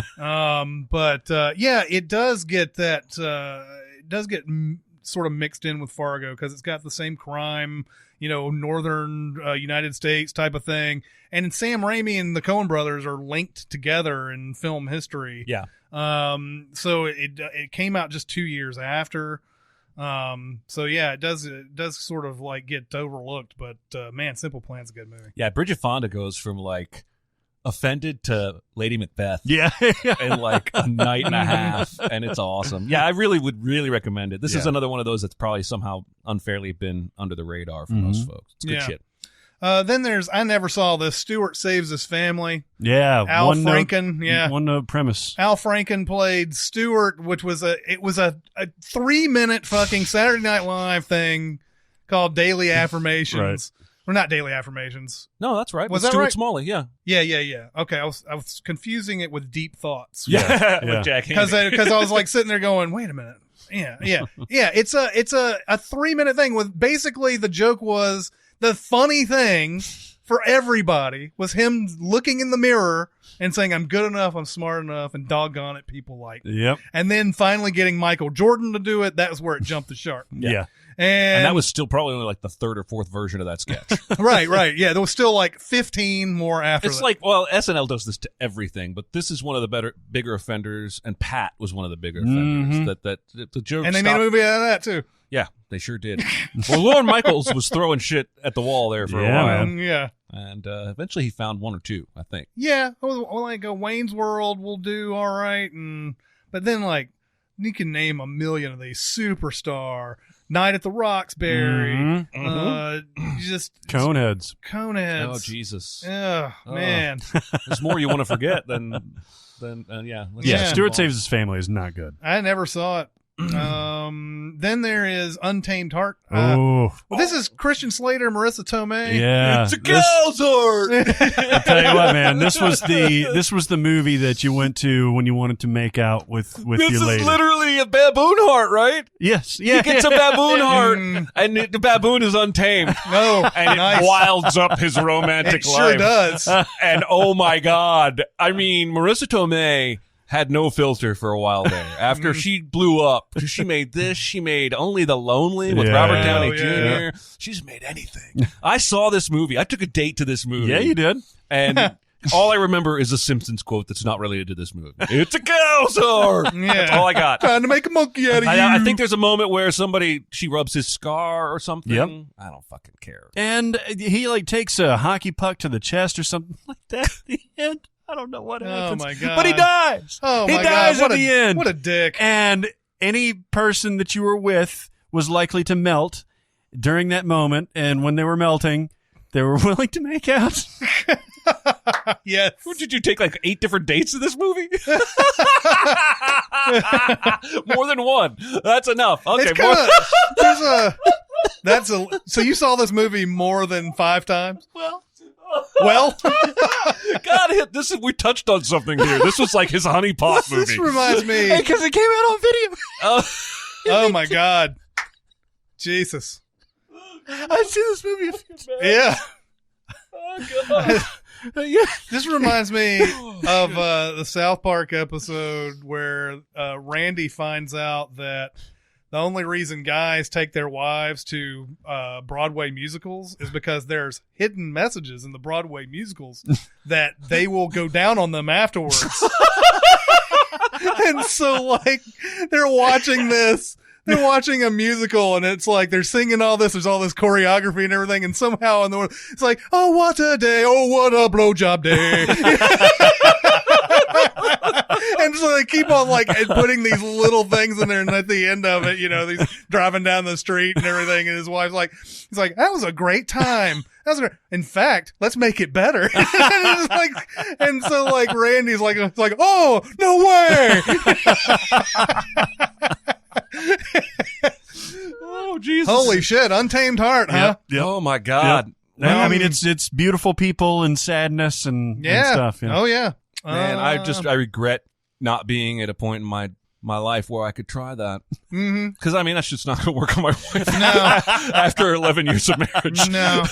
But, single me would have taken a run at that. Yeah. If only I had known at the time. I never knew. You should have shared that shit. Yep. Yeah. Then there's Wild. Reese Witherspoon, sort of a comeback for her. Yeah, I guess so. She had sort of been milling about in a lot of like Sweet really Home Alabamas shitty movies for Yeah. a while, and she still makes one occasionally. But Wild was sort of a tour de force for her. She was producer, star, and she does sort of an Into the Wild type of thing, only not as crazy as I think also based on a real person too, right? Based on a real person, a woman who actually did this. My wife read the book. I don't know if she's seen the movie, but she loved the book. Movie's really good. It is. Yeah, I haven't seen it, but if it's anything like what my wife was telling me about the book, I could see it being amazing because it's sort of like there's like a Pacific version of the Appalachian Trail. Mm-hmm. I don't know what they call it. It's like the Pacific Trail or something. West like Coast that. Trail or something. Yeah, and she does that all on her own. And of course, along the way, like the movie does a really good job of anytime she runs into new people, she's got to have that instant guard type of thing because you don't know what they want. You're on the middle of the wild, and of course it's half and half. There's a lot of people who are just doing good and they want to do the same trail and they want to help you out and that's all good. Then there's others they ain't that good, you know. And there's a really tense scene where she's pretty much has no choice but to get into this dude's truck. And it's so tense. You're just like, don't have any idea where this is going at all. And I won't spoil it for you. But Wild is very good. I would recommend it, actually. She gets nominated for this, too, I think, Reese Witherspoon. Also, this was the inspiration for that Nick Cannon show on MTV. It was. So back before he died. Yeah. Well, when Reese Witherspoon... Yeah, when Reese Witherspoon puts down some mad rhymes middle in the way of this movie, it just MTV followed with it. Yeah, she did get nominated for this, and so did Laura Dern. They ended up both in Big Little Lies or Pretty Little Lies. Pretty Little Lies. One of those lie movies. Big Little Liars. Big Little Lies. Yes. Big Little Lies. They both end up in Phew. that. She's playing. Did you guys watch that HBO thing with Amy Adams? I have not. Shattered Fingers or whatever. Shape of Glass. What is it called? It's scars of shattered little fingers. Scars of shattered fingers. That does sound like it, though. Something like that. Oh my God! Shrunken. It's shattered glass. No, not shattered glass. That's Hayden Christensen. Sharp Objects. Sharp Sharp objects. Objects. I watched the 5th episode. It's really good. Is it? It's funny. The only story that came out of that, I didn't know I don't know what the show's about or anything, but there was like a controversy about what her stand-in, how she was treated or whatever on that set. Because apparently the stand-in wasn't doing quite the performance that they wanted or something like that. And there were people coming up to her and like grabbing her by the elbow and it's like, what's with that performance and everything. And she I think she went to Amy Adams and said, No, somebody came up behind Amy Adams and grabbed her that's right. thinking That's she what was happened. the stand-in, and Amy Adams immediately went to the showrunner and said, this can never happen to her again. And also the girl from It plays like a younger her. Oh, really? Younger Amy Adams in this. The girl who played Beverly? no, yeah. I don't know that actress's name. I don't. But Yeah. she was good enough in It that I recognized her immediately in this. But I liked it. I'm sorry. I keep throwing us curveballs. My bad. No, I want to Shattered see, fingers. I Look it want up. to see that. Yeah.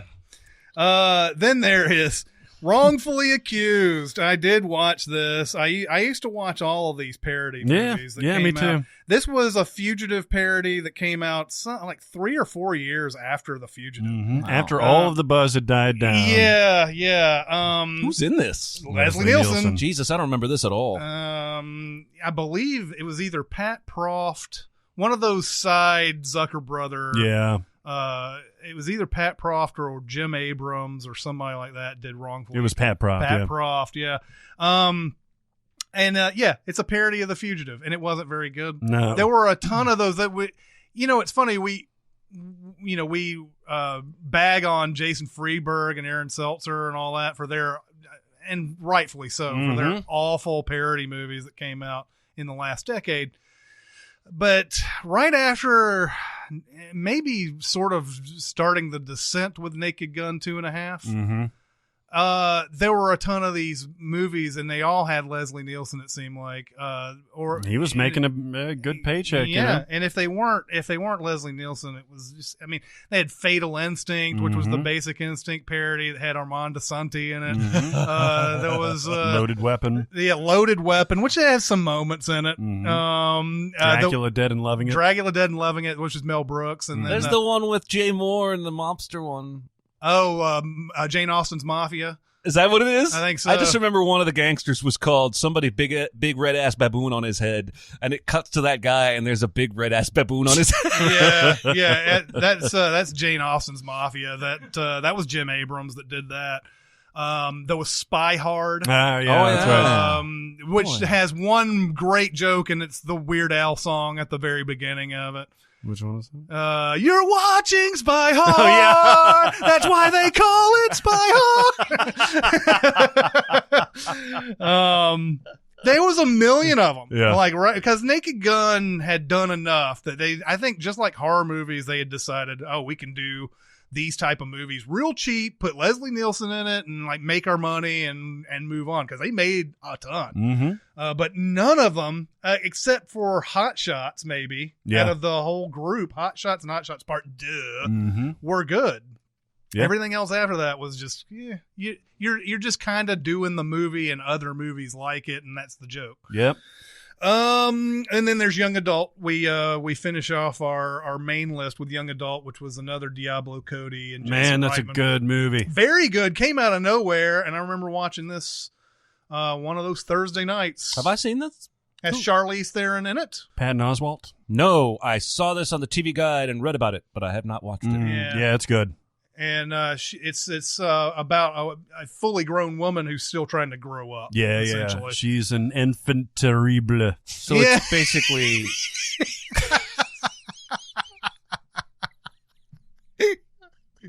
so it's like failure to launch. Yes, Yeah. exactly like failure. All right, then I've already seen it. No, it's way better than Failure. I know, to I'm Launch. kidding. Yeah. Failure to Launch is a piece of shit. Young Adult's is really good. No, it's really good. Man, Charlize is such an...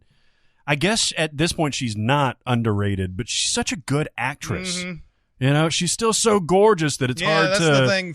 When she first came on the scene, like 2 Days in the Valley and all that, it was easy to just call her, she's just a pretty girl and whatever. But first time I really liked her acting was that Trial and Error movie. Oh, yeah. That was either the same year or the following year of 2 Days in the Valley.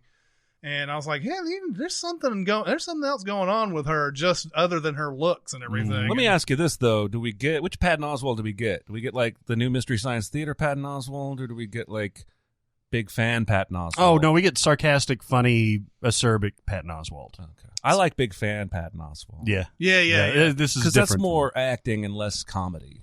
Yeah. I mean, there's funny parts to that movie, but I don't know. I'd like to see him explore dramatic acting more. Mm-hmm. Yeah. Well, speaking of Mystery Science Theater 3000, this is where it all began. Minnesota. Local access television or whatever, which I don't think any of us have been privy to watch those older 1987 or whatever. And they played those for like on a Saturday night or something like that on local access television, and then got picked up miraculously by the Comedy Channel. By the Comedy Channel or Ha or both. It was because Comedy Channel and Ha were both competing comedy channels. Didn't Tom Green start out the same way, like local access talk show? I think you might be right. He was in Canada. Got picked up. Yeah, but I think he started. Do some show notes later and tell me in an email in 2 days if I'm right about that. The impact of Mystery Science Theater cannot be understated. It's not for us. Not for us, for sure. And but it's funny. Mystery Science Theater, as much as I liked it, I probably haven't seen half the episodes. No, there's a million of them. Yeah. I used to my peak of watching it was in 1995.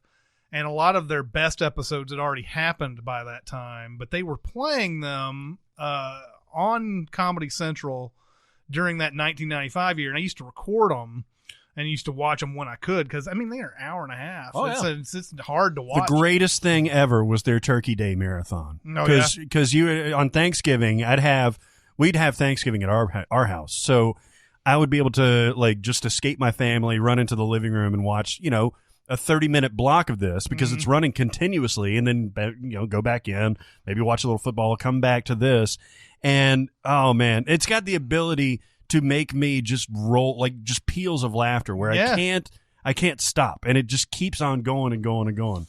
Just the little things. Oh yeah, yeah. Just fantastic stuff, and what else can you say about a legendary? What else can you say? That's right. Hey. Other movies that are on this list include Angus, which I did see. I don't remember much about it other than it was a kid named Angus, and he's kind of heavy set. Mm-hmm. He falls in love with Ariana Richards, who's from Jurassic Park.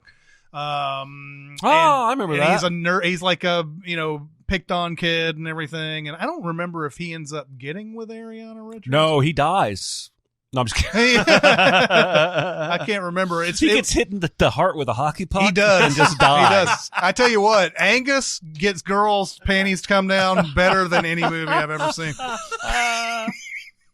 Hey, baby, let's watch this movie, Angus. Watch this movie. Yeah. Now my pants are chafing. Yeah, exactly. It's got that girl from Jurassic Park in it.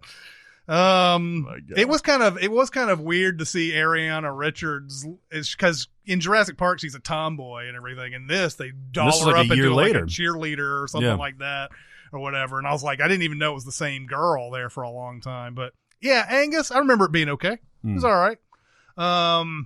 Best Man Down, don't know anything about that. Fooling Around, no, I've never seen that. No. Never seen it. No, God's Country, Louis Malle movie, no, never seen it. No. I think that's a documentary. It's a good U2 song. Mm-hmm. Yep. There's a movie called Hey, Stop Stabbing Me. Well, that sounds cool. Uh-huh. It's an actual movie. It's got an exclamation point at the end. It does. Well, it's like Stop or My Mom Will Shoot. It's like Top of the Muffin to you. Joe Somebody, which I think is a Tim Allen movie. It's a Tim Allen movie. I never saw it, though. Oh, I did see this. You did? Joe Somebody? Yeah, it's basically like Fist Fight. Is it? It kind of is. He's like a buzzman or something, yeah, and right? he has to like fight back against a bully. Are you sure it's not Hey, Stop Stabbing Me? Well, the plot may be similar there, but no, I did see this. Yeah. Joe is beat up by a coworker in front of his daughter on Bring Your Child to Work Day. He decides to fight back. Yeah. Same thing happens in Jungle to Jungle, by the way. Oh, yeah. Jungle to Jungle. I'm looking up this Hey, Stop Stabbing Me because I just got girlfriend said the same thing to me. Yes, exactly. Murder, Mayhem, Mowers. Oh, nice. So it's a comedy. It's looks like it takes off a Scream or something like that. Life Partners? No, I never saw that. Yeah. New in Town, Renee Zellweger movie. I think I remember it coming out. I never saw it. Yep, me neither. Overnight Delivery. I did see this. This is, by the way, what Road Trip is basically becomes. Road Trip. Overnight Delivery is the same sort of deal. I don't know if I think Paul Rudd just writes a breakup letter to Reese Witherspoon or something like that. Huh. Or it's vice versa. She writes a breakup letter to Paul Rudd. I can't remember which one it was. And he or she is trying to go to stop it from happening. Whereas Road Trip, it's a sex tape. Yeah. So it's the exact same plot. I had never even heard of this movie. Yeah, somehow, some way, I saw this shit. You have honorable mention from TV. Coach, I saw quite a few episodes of Coach. I liked Coach. Yeah, Craig T. Nelson. That's right. If- Jerry Van Dyke. If he's not known for The Incredibles or Poltergeist, he's known for this. Yep. That's okay. That's a pretty good career. Yeah, I would say so. That's 3. Or being in The Devil's Advocate. Yeah. Devil's Advocate, for sure. I remember Coach being pretty funny, though. Oh, it's really funny. Oh, yeah. it was good. You had the Tom, the big, Jerry Van white-haired Dyke. dude. No, the big guy. Oh, yeah. He was in the stand that said MOON who spells, later whatever. showed up in How I Met Your Mother as Jason Segel's dad. Oh, was that him? Yeah. Bill Fagerbakke or something like that. Lars Justerfedden. Yeah. Anyway, Coach was pretty fun. Yeah, Coach's good. Then there was Get a Life, which was the Charlie Kaufman. I love this show. Charlie Kaufman wrote it and he had Chris Elliott in it. And it didn't last long at all. It was a very strange. It's so very funny. strange. There was an episode I remember where I think his head gets cut off and they're kicking it around like a soccer ball at the end. This is as nutty as a Charlie Kaufman series with Chris Elliott can be. Yes. I'd say. Little House on the Prairie. That's a legendary TV series. Yeah, you guys watched that, didn't you? Yeah. I did. My wife loves this show. I got kicked out of the front room yesterday for making fun of this show while she was watching. It's very virginal, isn't it? It's not exactly the first word I would use to describe it, but yes. I mean, it's they had very, they had pure, like right? 6 kids. I was going to say, man, they definitely were doing it. Yeah, I guess I just hit at the right time, right? Because it's like we had some kind of nostalgia for that colonial, frontier era. I don't know. I can't stand the shit now. Is it Laura Ingalls Wilder? Is that? Yeah, she's the one that wrote it, that it was based on, and then the character Melissa Gilbert played was Laura Ingalls Wilder. And then Michael Landon basically made a career out of these wholesome. Like Little House on the Prairie lasted 70 seasons. When he was on Gunsmoke or Ponderosa, he was on Yeah. another huge show before this, Right. And then Highway to Heaven after this, Right, Highway to Heaven was that's right right. after that. Yeah. I'll never forget when I saw an advertisement for the premieres, and it was Highway to Heaven, and the next show after it was Helltown. Right. And I don't remember Helltown. It obviously didn't last, but I remember as a preacher's kid going, something seems off about this. Yeah, he was on Bonanza forever. Bonanza. Forever. And then Little House on the Prairie forever. And then Highway to Heaven, which somehow lasted 6 seasons. Yeah. Unbelievable. Then there is the Mary Tyler Moore Show. Yep. That's another Very Minnesota. a lot of huge TV hits coming out of this, and that's as influential as it gets. There's that statue of her throwing her hat in Minneapolis. Yeah. Oh, wow. Yeah. Interesting. You're gonna make it after all. Oh, no. that's Laverne and Shirley, right? Oh, yeah. No, that's right. You're No, gonna is make it that after Mary all Tyler is Moore? Mary Tyler Moore. Yeah, no, because Laverne and Shirley is Shamil Shamazel. Yeah. Yeah. We're gonna do it. We'll talk about them when we get to Wisconsin. Yeah, baby. In Yeah. 6 I've been to And- that factory. And about the glove. Where did the glove go after they put it on the bottle? I don't know. Who knows? They Somebody waved drank by it. to it. Somebody drank it. Stan Lee did. All right, so we're going to talk a little bit about an album that's Yeah. come out. Musica. It's we're not getting paid for this. Right. We basically feel compelled to talk about this album, though. Mm-hmm. The music that you hear at the beginning of these podcasts comes courtesy of L'Orange. Yes. L'Orange. And he's coming out with another album with rapper Solemn Brigham called Marlowe. Right. And he gave us a taste of this. Just the tip. And that's right. But I got the whole thing. No, I got the whole thing too. Oh yeah, we did get that. We eventually got the whole thing. Oh, you're talking about something else.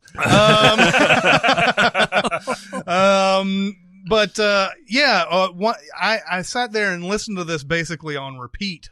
Yeah. For a while there, and just it's so good. If you like this, what do we call L'Orange's music? What do we call that? L'Orange's music is old school mentality as far as like the samples that he uses. A lot of like Billie Holiday era samples that are layered with these atmospheric noises and these really just chill but very kinetic beats.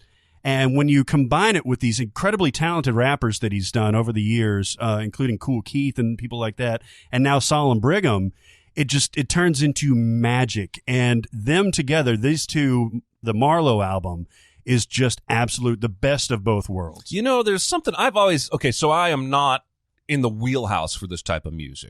What I've listened to of L'Orange's is because I love L'Orange. Right.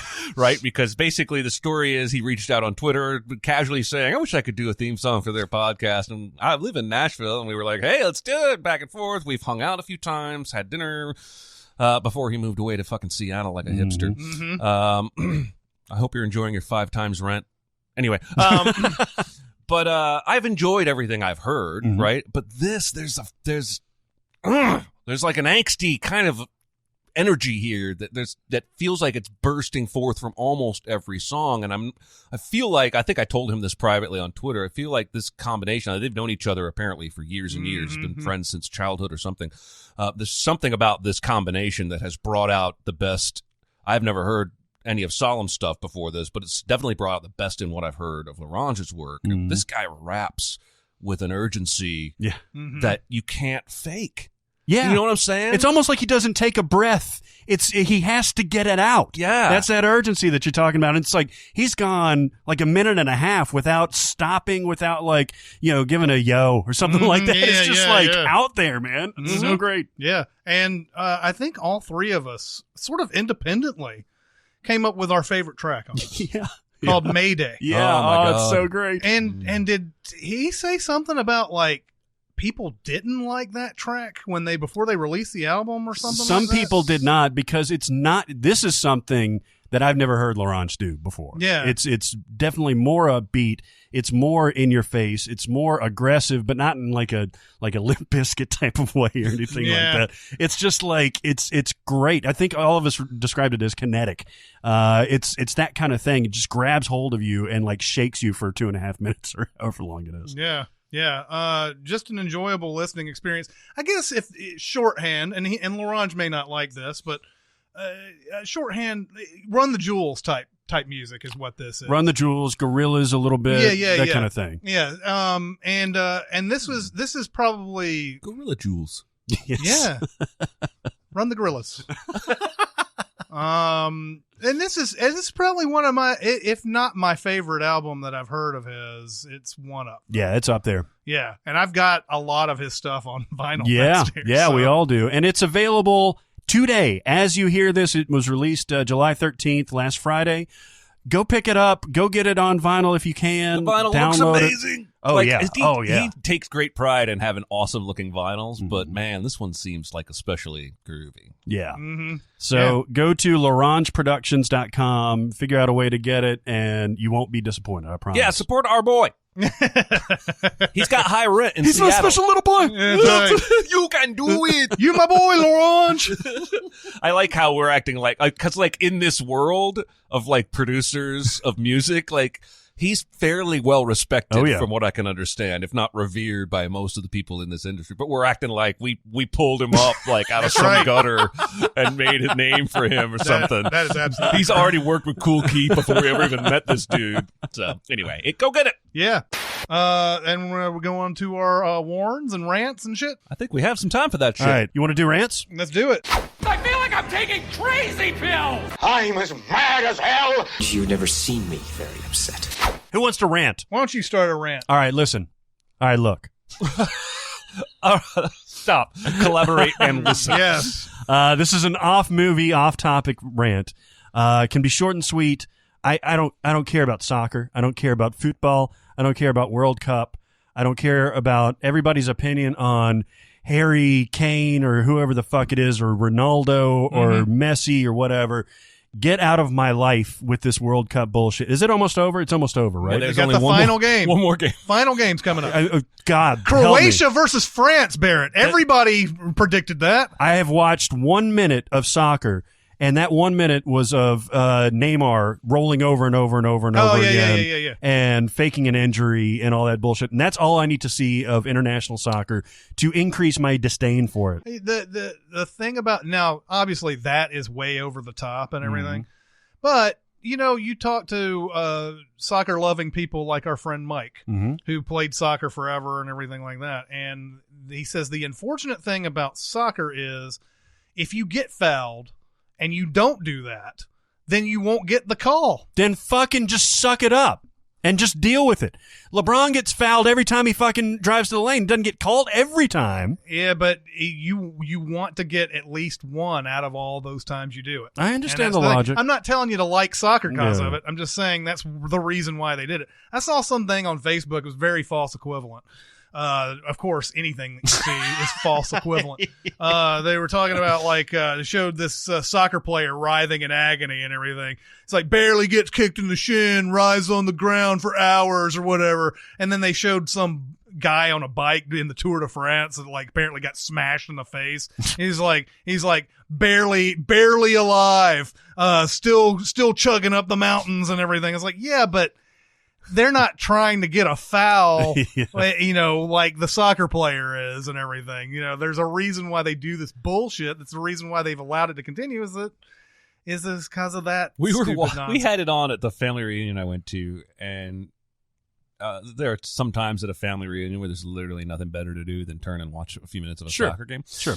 And so we were sitting there watching, and most of my cousins were paying more attention, but my wife and I were kind of in the back watching. I think it was this exact thing of Neymar rolling around on the ground. Whoever legitimately got stepped on his ankle, but then acted like he was in the middle of an exorcism. It was him.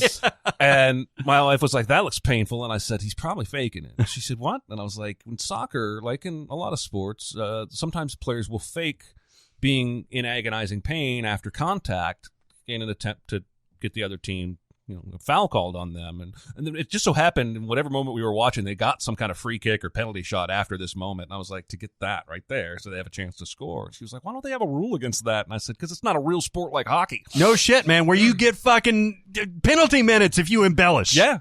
I mean, and they've had it for a while. They've Yeah. called it diving. They've called it embellishment. But I mean, this happens in the NBA too. And I do believe there is a certain amount of that. What Mike is saying, that fouls that aren't embellished don't get the ref's attention, but it's only because we have embellished for 30 or 40 or 80 or 100 years that is the case, that the refs are no longer looking for actual fouls. They're looking for peripheral, flagrant embellishment things. I think it kind of lessens the fun of the sport to me, to see grown men. It was fun watching from my wife's perspective, who's like, this is how children play. Yeah. Like, this is how kindergartners would play. Oh, he hurt me, Daddy. That's what it's gotten to, right? Like, even when there's a legitimate foul, you're like, oh, come on. Yeah. That's, Skeptical of all of it. Yeah, he didn't. That wasn't anything. Come on, like he just barely stuck his toe out there. Then they show it in slow motion. You realize that the guy not only maliciously put his foot out there, but he also has an axe. Yeah, and no, a sword. testicle on his way by. There's legitimate pains that these guys are going through because they're going at full tilt and everything. So anyway,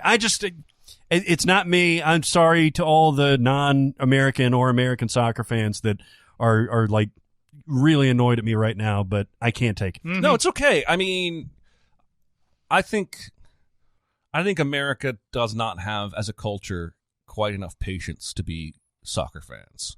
Because I think there's a beauty to it that we don't have the temperance for, maybe. Yep. Temperament for temperance. That's a woman's name. I think it's temperament. Temperament, but first I said temperance, which I think is not a word, or I think it's just a name. Anyway, you saw yesterday my 3 tweets about soccer. Like I jokingly said I got as much sass on my soccer tweet as I did about any Sins video we've ever done. Because I did.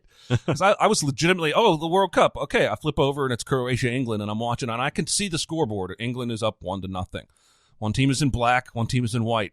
And I'm watching. Oh, yeah. And I don't know which. The black team has red socks. I know red is an England color, but the white team has red on the part of their white uniform, and I don't know what Croatia's colors are. And so I legitimately tweeted out, I've been watching this game for 15 minutes. I have no idea. Same here. I flipped over to it at about the second half. It was 1-1, and one of the sides was attacking, and I was like, oh, I don't know who that is. Exactly. I guess I guess I hope somebody scores so that I can see where the score goes. Yeah, exactly. That's what I was waiting for. Or like they'll show close enough of a guy's back so you can see the name, and if you see a lot of K's and V's and stuff like that, it's Croatia. Yeah. But everything ends in C. Yeah, exactly. Yeah, fuck soccer. I'm with you. Yeah. I mean, we don't have to like everything. No.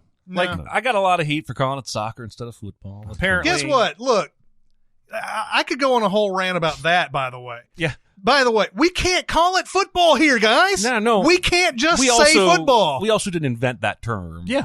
England did. And also, as I replied to this one guy, I was like, hey, sometimes people in other countries use different words for things. Yeah.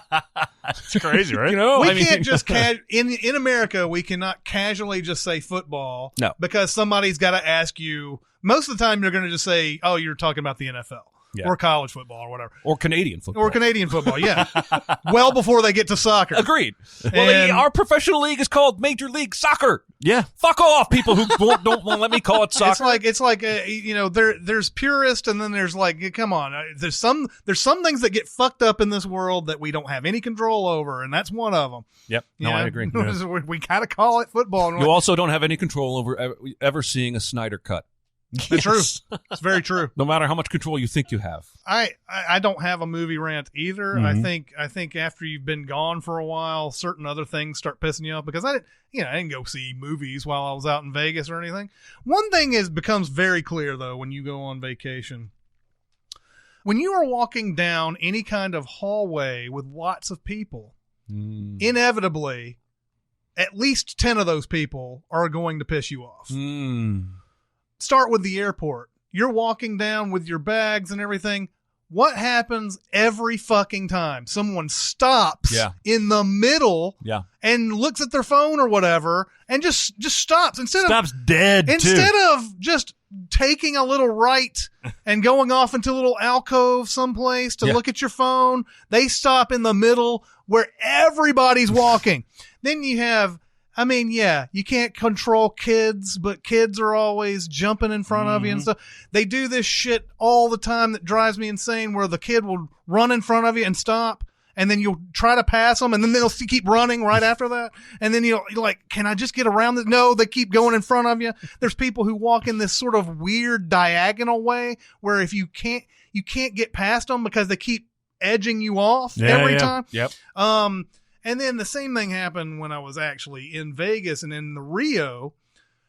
This is the dumbest thing ever. There's thousands of people playing on that first day, the main event. There were 4,000 the day that I came in. Jesus. On July 4th.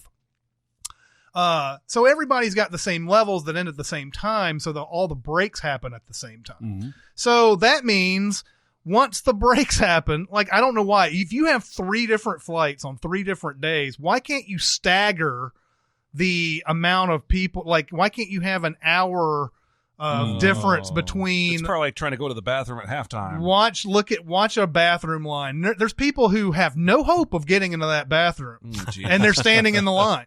And I did not. I would hold it until the Not hour. me, I'd just pee right there at the table. Yeah, until the hour break came up, and that's when everybody goes off and eats their food, and then you can just go into the bathroom, no problem. But like a break happens, 4,000 people all go into the hallway, and you have that same bullshit. You have people getting on their phone. You have a crowd of people deciding to have their conversation in the middle of the hallway.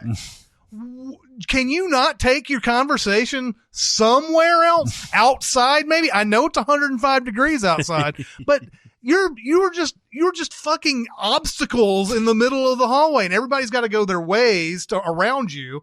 And so you got people coming to the right, you have people coming to the left, you have people coming down one side where the traffic's going the other way, right in the grain of that traffic and everything. It's like, if you want to do something that requires stopping at any moment, go find some other fucking place to do it. I agree. There you go. I agree. What do you kind think? of torn. Yeah. They're going to make another goddamn RoboCop movie. Yep. Who is doing Neil it? Blomkamp. Neil Blomkamp. Who has made District 9 and one other? That Chappie movie. Chappie. And is that the only other thing he's made? I know, and for a while he had an Alien movie in development that's gone away. I feel like he's got. Oh yeah, he made the Elysium. Yeah, Elysium. Yeah. Which is way better than Chappie. Yeah. Nowhere near as good as District 9. And I keep seeing a lot of people on these article comments or on Twitter being like, "This is right in his wheelhouse. RoboCop, Neil Blomkamp. I can see this working." And I'm like, "You motherfuckers! Yep. There was a RoboCop 4 years ago. Mm-hmm. This is worse than when they rebooted Spider-Man." Yeah. Then that was, 7 years? And we all scoffed at that? Yeah. They made a RoboCop movie. They fucking had their chance. I don't care how good this is. Make another half-human, half-robot story. That RoboCop movie from 2014 just came and went. Like, nobody even noticed right? Okay, so I have this new theory. I'm very angry about this. And I also saw a picture on Twitter of half the West Wing cast and Aaron Sorkin in a booth at a restaurant, and somebody tweeted talking reboot or whatever. I wanted to scream no. Yeah. But I have this theory. You tell me if I'm crazy. I am definitely get off your lawn type area here. What if the Utes, the kids, they're not watching television and movies the way they used to? Maybe demographically, there's some statistics that we're seeing, and the reason we keep getting served these reboots of things from 20 years ago is because only people our age and older are really watching anymore. And the Utes are spread out so much more between Twitch and YouTube and Instagram and Netflix shows and the one that does all the anime shows that's like Netflix, that they're too segmented enough for a CBS or an NBC to do anything except try and appeal to the people who love The West Wing. No, people I agree. Who love Full House. There has to be that sort of consideration. Because they're not Hollywood. You're not going to be able to do this again in 20 years because you have not created enough new things in this era to reboot later. That's true. I can't imagine like a 15, 16-year-old boy that's like, man, I can't wait for that RoboCop. Right. Reboot. And we're going to die eventually. Yeah. Our whole generation is going to die, and you're not going to move the needle with a new RoboCop. Right. And so I wonder if part of it is like strategic, because for a while there I thought it was just like laziness, right? We own this property. Let's make some money off of it. Let's make another Ninja Turtles movie. Why not? Which I think they're going to do another one of those too. But I think, and then I thought for a while it was like an aggressive anti-creativity stance, like the devil, the Antichrist had taken over Hollywood and wanted to stamp out all originality. And now I think maybe it's just a savvy business decision, and they know who they're playing to, and then the generations behind us are all over the place, and they're probably not going to any of this shit. They're probably making another RoboCop movie for people me and older. Possibly. I don't know. I think it's probably that probably does factor in somewhat. I think what you were saying earlier though, just the idea that we have this property, it's got a known name to it and everything. It failed last time we tried. Let's try another way and see if that takes off, because they're going to keep remaking something until it hits, right? Seems like it. So if this RoboCop doesn't do well, they'll wait another 4 years. Yeah. Do another RoboCop. Yeah. And eventually somebody gets it, quote unquote, right. That wasn't Paul Verhoeven apparently in 1988. It worked for Spider-Man. It worked twice for Spider-Man. Yeah. I mean, the Raimi stuff was essentially a reboot. And then, the Garfield stuff I'm sure did well, but not as well as those original Spider-Mans. And But I don't think there's any reason to believe Holland Spider-Man does as well as it does without the MCU tie-in. No, and I think that factored into it. They were like, well, this is a perfect time to reboot it because Sony's going to let us do this, and we can link it up with the MCU. It's gold, Jerry, gold. I saw a headline yesterday. Paul Reiser now says the Mad About You reunion might not happen. Oh, I'm just like, fucking awesome. No. The more headlines I can read about them not happening, the better. By the way, another good topic to discuss is, do we think Spider-Man Into the Spider-Verse is going to do anything? Ooh, I don't think it's going to make a lot of money. I don't think so either. But I think it's going to be awesome. Lord and Miller are like producers on this thing. Yeah, I think it's going to be good. It looks good. It was an interesting. There was a question posed to me on Facebook because apparently, and we'll eventually do this. We'll do a fall winter preview or whatever. But apparently, at this moment in time, they're like December 15th through the end of the year is just stacked with just like incredible. None of them are like home runs either. Like there could be home runs, but like you have Aquaman in there. Yeah, that could be okay. It's on that release date that killed for Avatar and Star Wars and all that. But you have this Spider-Man Into the Spider-Verse thing, and I just feel like superhero movies that are cartoons have never done well. Even like something really good like Batman Mask of the Phantasm, which I think did decent. Yeah. It wasn't huge by any means. I think, and I would only qualify that by saying like known comics superheroes, because the Incredibles is obviously not part of what the discussion we're having right now. But the DC and Marvel animated films have never been big draws, and I think this is an attempt by Sony to make an event film out of the Spider-Man I don't think property. they've ever thrown as much money or as much effort into it. I Mask agree. of the Phantasm, maybe. But like, those animated superhero films definitely don't have the look, definitely don't have, the marketing behind it like Into the Spider-Verse does. Yeah, I mean, it's got a great trailer. The animation is unique and it pops, and got a lot of great voice talent. But you're right. Until proven otherwise, I'm skeptical because I do think Batman Mask of the Phantasm, maybe Killing Joke, was probably like the highest like theatrical run like draw, but none of them have been noteworthy. Yeah, they make most of their audience on home video. Batman Mask of the Phantasm, by the way, made $5 million. Yeah, That's it. Yeah, I was one of the few people that saw that in theaters. Yeah, I did too. Let's go into our recommendations and warns. Okay. Totes Amazeballs. They're great. It won the Academy Award. Oh, for what? For best movie ever made. I got a weird rec-a-warn. Okay. All right, so we've talked about this Will Ferrell, Amy Poehler movie, The House, before. Ah, yes. Chris and I were initially kind of intrigued by it when we saw the trailer. Yep. It got terrible reviews. Especially because of the Jason Mantzoukas, the way they ended that trailer is so good. And then Chris saw it. You were very disappointed in it. You said it was not very good at all. Jeremy, have you seen it yet? No. All right. So I turned this thing on, ready to hate watch, just because I wanted something The House? light. Yeah, The House. Yeah, I have seen it. Yeah, no, good. I laughed a lot during this movie. Oh, yeah? I was not expecting to. It is not a good movie, but it hit me. Whatever, my wife watched it with me. She thought it was funny, too. We were like, oh, this has got terrible reviews. It's going to be awful and everything. But it's got just enough of an edge to it because it is R-rated and like, Amy Poehler and Jason Mantzoukas and Will Ferrell had just got a little bit of the governor off. A terrific cameo in this that I'll leave unsaid. I enjoyed it, and it's not good, but I enjoyed it more than I thought I would. I allow that here. Yeah. The thing that I thought they could have mined a lot more comedy out of is I think it would have been nice to see Will Ferrell and Amy Poehler become more like huge casino moguls. They do briefly, but it's never to the point of like just beyond. That's true. When she just starts randomly getting high, it's just fucking hilarious, man. She's like, "Oh, where's weed been all my life?" When I saw the trailer for it, and I saw that one shot of Will Ferrell in the rose sunglasses and everything, and all that, I was like, "Oh, he's gonna make a complete character transformation," and he doesn't really. He's always still like the goofy father guy, but there's that one scene where it looks like he's finally gotten to that point. But yeah, I I can see where you're coming from. There's some people who I know who like it. If you have zero expectations for that movie, you may enjoy it, man, because there's definitely laughs in there. They may be few and far in between for you, but, man, I liked it. Yeah. I liked it. I thought it was good. All right. I'm going to go ahead and pile on with everybody else and say, go see Won't You Be My Neighbor. Oh. Yeah. I saw this when I got back, the Mr. Rogers documentary.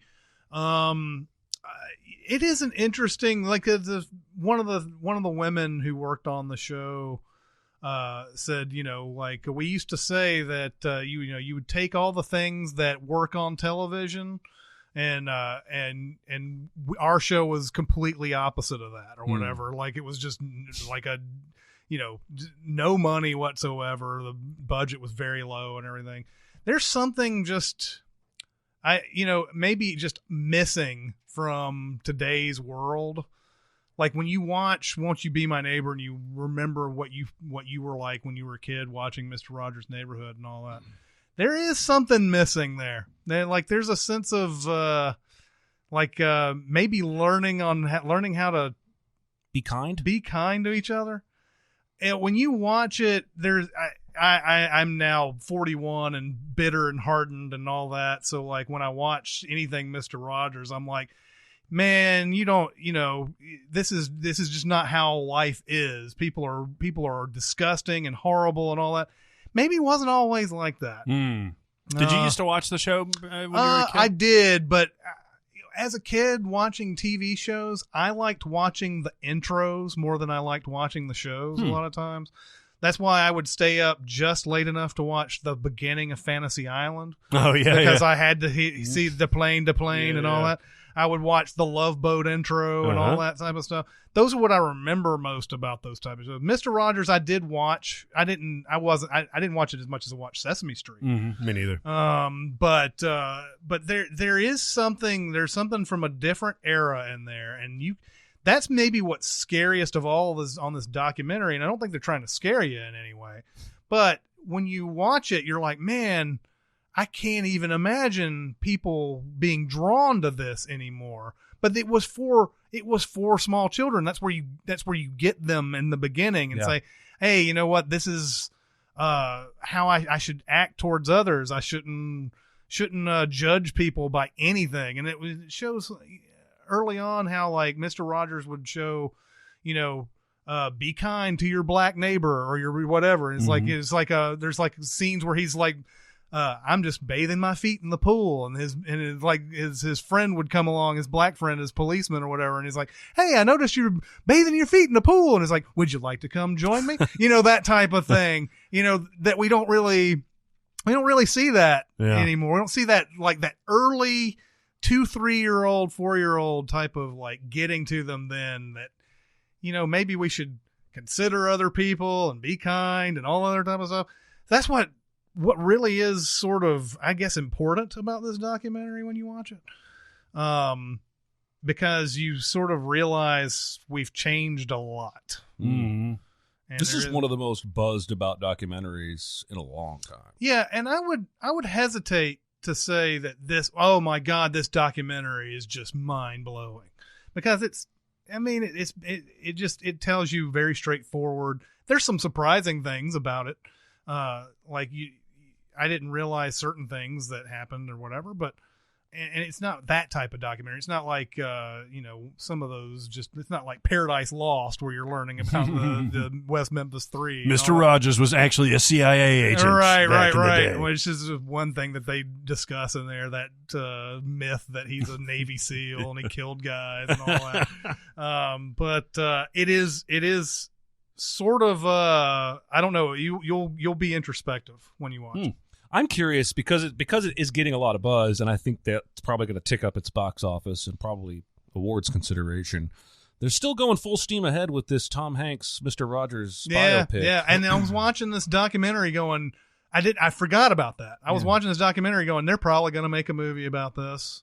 And we're going to have to compare it to the documentary. I mean, it's like Man on Wire. Man on Wire. Yeah. Why would you need that? Yeah. You have the actual Philippe Petit. I wonder if we're not if it's not going to ultimately be undercut by the documentary having done the job well enough on its own. I'll be curious to see that. Yeah. I got a record warrant for you. Mm-hmm. You ever see this movie called Brigsby Bear? Is this who did this? Some guy. He knows a lot of Lonely Island people. And Dave McCary? Yeah, that sounds right. Greg Kinnear's in this. Oh, Kyle Mooney wrote the screenplay or did the story. Yeah. The guy from SNL. Saturday Night Live guy. Yeah. Yeah, so basically the premise, this is, the movie plays very much like wholesome, quirky, fish out of water comedy. Mm-hmm. Like a really wholesome, clean Encino Man kind of. That's the vibe. But the details of the story are dark as fuck. This kid was kidnapped as a baby from his real parents and raised in a bomb shelter by Mark Hamill and his wife as their own child. Never had any outside contact. The only form of media he was ever allowed to consume was a television show for children called Brigsby Bear that Mark Hamill and his wife were making themselves and doing all the voices for. And it's very much a Barney the Dinosaur style show. But the movie picks up with him being discovered, his parents, Mark Hamill, fake parents, being arrested, and him being reunited as a grown adult with his real birth parents, and they have a daughter. And for a while, he can't even make sense of Greg Kinnear's like the cop that like finds him and interviews him. He can't even make sense of the fact that his reality growing up is not the same as reality for everybody else. But even once he does, he still talks about Brigsby Bear like a real thing, like a real person. And he decides, he goes to therapy. The family tries for a while. I think it's Richard Jenkins might be in this. Somebody else famous is his birth dad. And they're like trying to, no, it's the guy from Veep. Matt Walsh? Yeah, Matt Walsh. They're trying to keep the Brigsby stuff away from him so he can break from that. But he keeps talking about it to his therapist, and then he sneaks out of, they put him in some kind of home, and he sneaks out, and he wants to make a movie to finish the story of Brigsby Bear. And he meets a couple of oddball friends and gets his sister involved, and finally his parents come around and realize embracing the Brigsby thing is what's best for him. So he's like a 34-year-old man constantly saying things like, we have to do the scene where we go to the fantasy rainbow land, and meaning it earnestly. But all the while under this, I think I wrote in my notes, I'm not sure if this movie is fucked up or good. Because there's this undertone of this kid was poisoned by these people. And one of the last scenes in the movie, he goes to prison to visit Mark Hamill, the man that abducted him, because he wants the most accurate voices for his movie. And he brought a tape recorder, and Mark Hamill agrees to give him the Brigsby voices to make his movie. Like, I was really unsettled watching this, and I can't help but feel like that was the point. Yeah.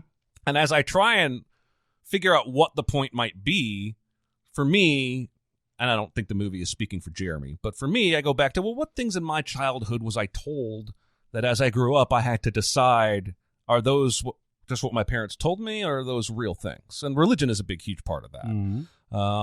And this is an extreme example of somebody who's closed off from all of society, but all parents do that to a certain extent. Right? I just think there's meat here, but I'm also not sure I can say it's great to where I could just give it a full recommend. And it made me uncomfortable as much as it made me chuckle, which is why it's a record warn. And it's literally another one of those movies. I've never heard of this. Oh, it's got a bunch of famous people in it I like. I'll watch Claire this. Danes. Yeah, I was about to say, Claire Danes is in this. Yeah. So I don't know. Give it a watch, maybe. Where did you see this? Was this on Netflix? Stars or Showtime, something like that. Okay. Yeah, I got to check that out. I'd heard of it before. I didn't realize it had gotten sort of a cult following to it. It's got 7.4 on the IMDb. Oh, yeah? Yeah. That's interesting. I want to think more about it and read more about it and see, because I feel like it has a lot more to say than at first glance you might think. Because at first glance, it just kind of seems like, well, he's crazy because he thinks this childhood show was real. But there's a lot going on there. Yeah. All right.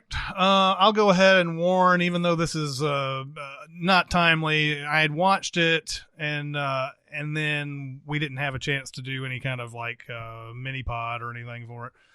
But Jurassic World Fallen Kingdom is a slog. I don't bring Cinemasins in with me when I watch movies. Sure. But I know a 20-minute video when I see one. And that's definitely going to be one. I didn't find that movie fun whatsoever. Yeah. Like there's one scene, and you saw it in the trailer when he's like going in to get the blood from the T-Rex. Yeah. And he has to jump, and the T-Rex wakes up, and all. That's the only like scene I thought was decently worthwhile. And everything else was slog, just a slogville. Like take all those bad parts of Lost World and then just amp them up to 10. And then it made a bunch of money, I was right? gonna say, it's It did. consistently, this is what I've heard from friends, critics, strangers on Twitter. The buzz has been all this, and it made $1 billion in like a week and a half. Yeah. And so I was talking to Simser. I was like, man, this movie it's reached that rare air of the Fast and Furious and Transformers movies where quality doesn't matter anymore. Universal can crank out probably 4 or 5 more Jurassic movies and have them all be on a quality level as bad or worse than this, and they're all going to make a shit ton of money, and Universal's not going to care. They don't care at all, man. Like everybody, even the trailers, they're just like, this looks terrible. This looks awful. And they just went whole hog and said, you know what? I bet we're going to make I have another $1 billion. friend that said, I'm going to get high and go watch this movie. And afterwards, I asked him how he liked it, and he said, well, I'm glad I got high. Yeah. You know, this I thought it would have been a lot better too had they just stayed on the island. There's this volcano that they keep talking about all the way through it, the beginning parts of this where they get on the island and everything. Like, oh shit, that volcano is something to worry about. And like, of course, yeah, it does erupt at some point, but then they get off the island. It's never a looming thing that could prevent them from doing any of the other stuff that they're going to do. Like, it feels like it should just always be on this island. Of course, you know, they go to fucking America and all this other bullshit. It's just, you know, like Neil Diamond's dinosaurs. Yeah, like in Lost World, they did that at the very end. And in this one, they're like, let's just go ahead and take it to America now, you know, and like make half a movie here and half a movie there. It's just, where are they in America? They go to some sort of mansion. They go to a mansion. Maybe the mansion wasn't I think it was in the States though. And they go to this mansion and very much like Taken style, they're selling the dinosaurs off to these other countries. Taken style. And like put them in little cocktail dresses. Yeah, exactly. Oh my God, that movie would be awesome if that was the case. They're all like wearing these like lingerie and shit. Oh my God, that'd be awesome.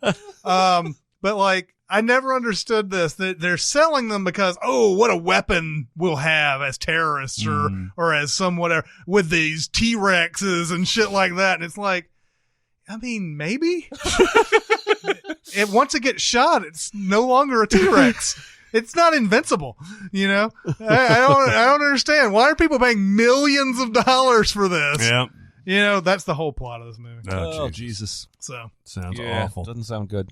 I only had a Rec-A-Warn and a recommend. All right. So, and actually, I think my Rec-A-Warn is a better overall movie than either of my recommends. But I had such a good time that I wanted to recommend them. Now, I have never seen Love Actually.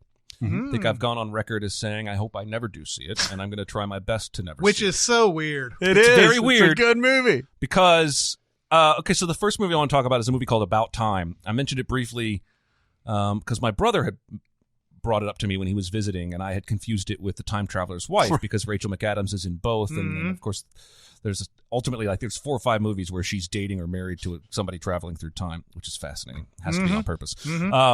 So I watched it next time I saw it on TV after my brother had left, and I enjoyed it, and I bawled my eyes out at the end. And it came on again a week and a half ago, and I watched it again, and I really like it. So I looked it up online, and it's got like the most average review scores you could. It's probably like a 6.4 on IMDb or Rotten Tomatoes or something. About Time?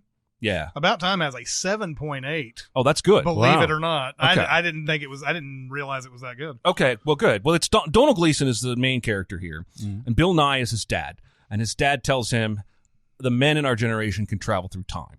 You have to be by yourself, go into a closet, shut the door, think of where you want to go back to, and you can go back in time and change something, make your life better. So Donald Gleason starts using that because he finds out, I think, right after he met Rachel McAdams. And so he starts using it to try and go back and meet her better or meet her cuter, and he keeps fucking it up. And he ends up having to go back to before they ever met to try and meet her in an art gallery that he finds out she's going to be at. Fucks that up a few different times. But basically does finally meet her. They fall in love. They get married. They have kids. And his sister gets in a wreck, and so he goes back in time to prevent the wreck. And she didn't die in the wreck, but she's like an alcoholic or something. He goes back over and over and over trying to prevent this, and finally does by going back far enough to before she ever met this dude. But when he comes back, his kid has changed from a little girl into a little boy. Because he can't go back past, his dad explains to him, you can't go back past the birth of your own kid because it's that actual sperm that creates that child. And even a half second later, a different sperm would create that child or what have you. So he goes back and undoes the thing he undid to get his real kid back, but now his sister's an alcoholic who in a car wreck, and he's got to try and get her over this in a better way. Just interesting shit. Wholesome, makes me feel good. Bill Nye steals the movie as the dad everyone in the world wishes they had. And there's this moment near the end where he's dead. He's died, and that's not a spoiler, really. He's died! And Donald Gleason goes back. He keeps going back to this one ping pong game with his dad, and they have conversations, about time travel, and how many times have we had this conversation, and it's fascinating stuff.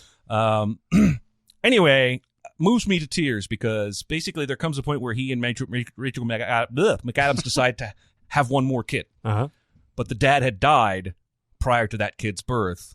So if they have that kid, Donald Gleason can't go back and visit his dad anymore. So this is essentially like saying, I'm done visiting my dad.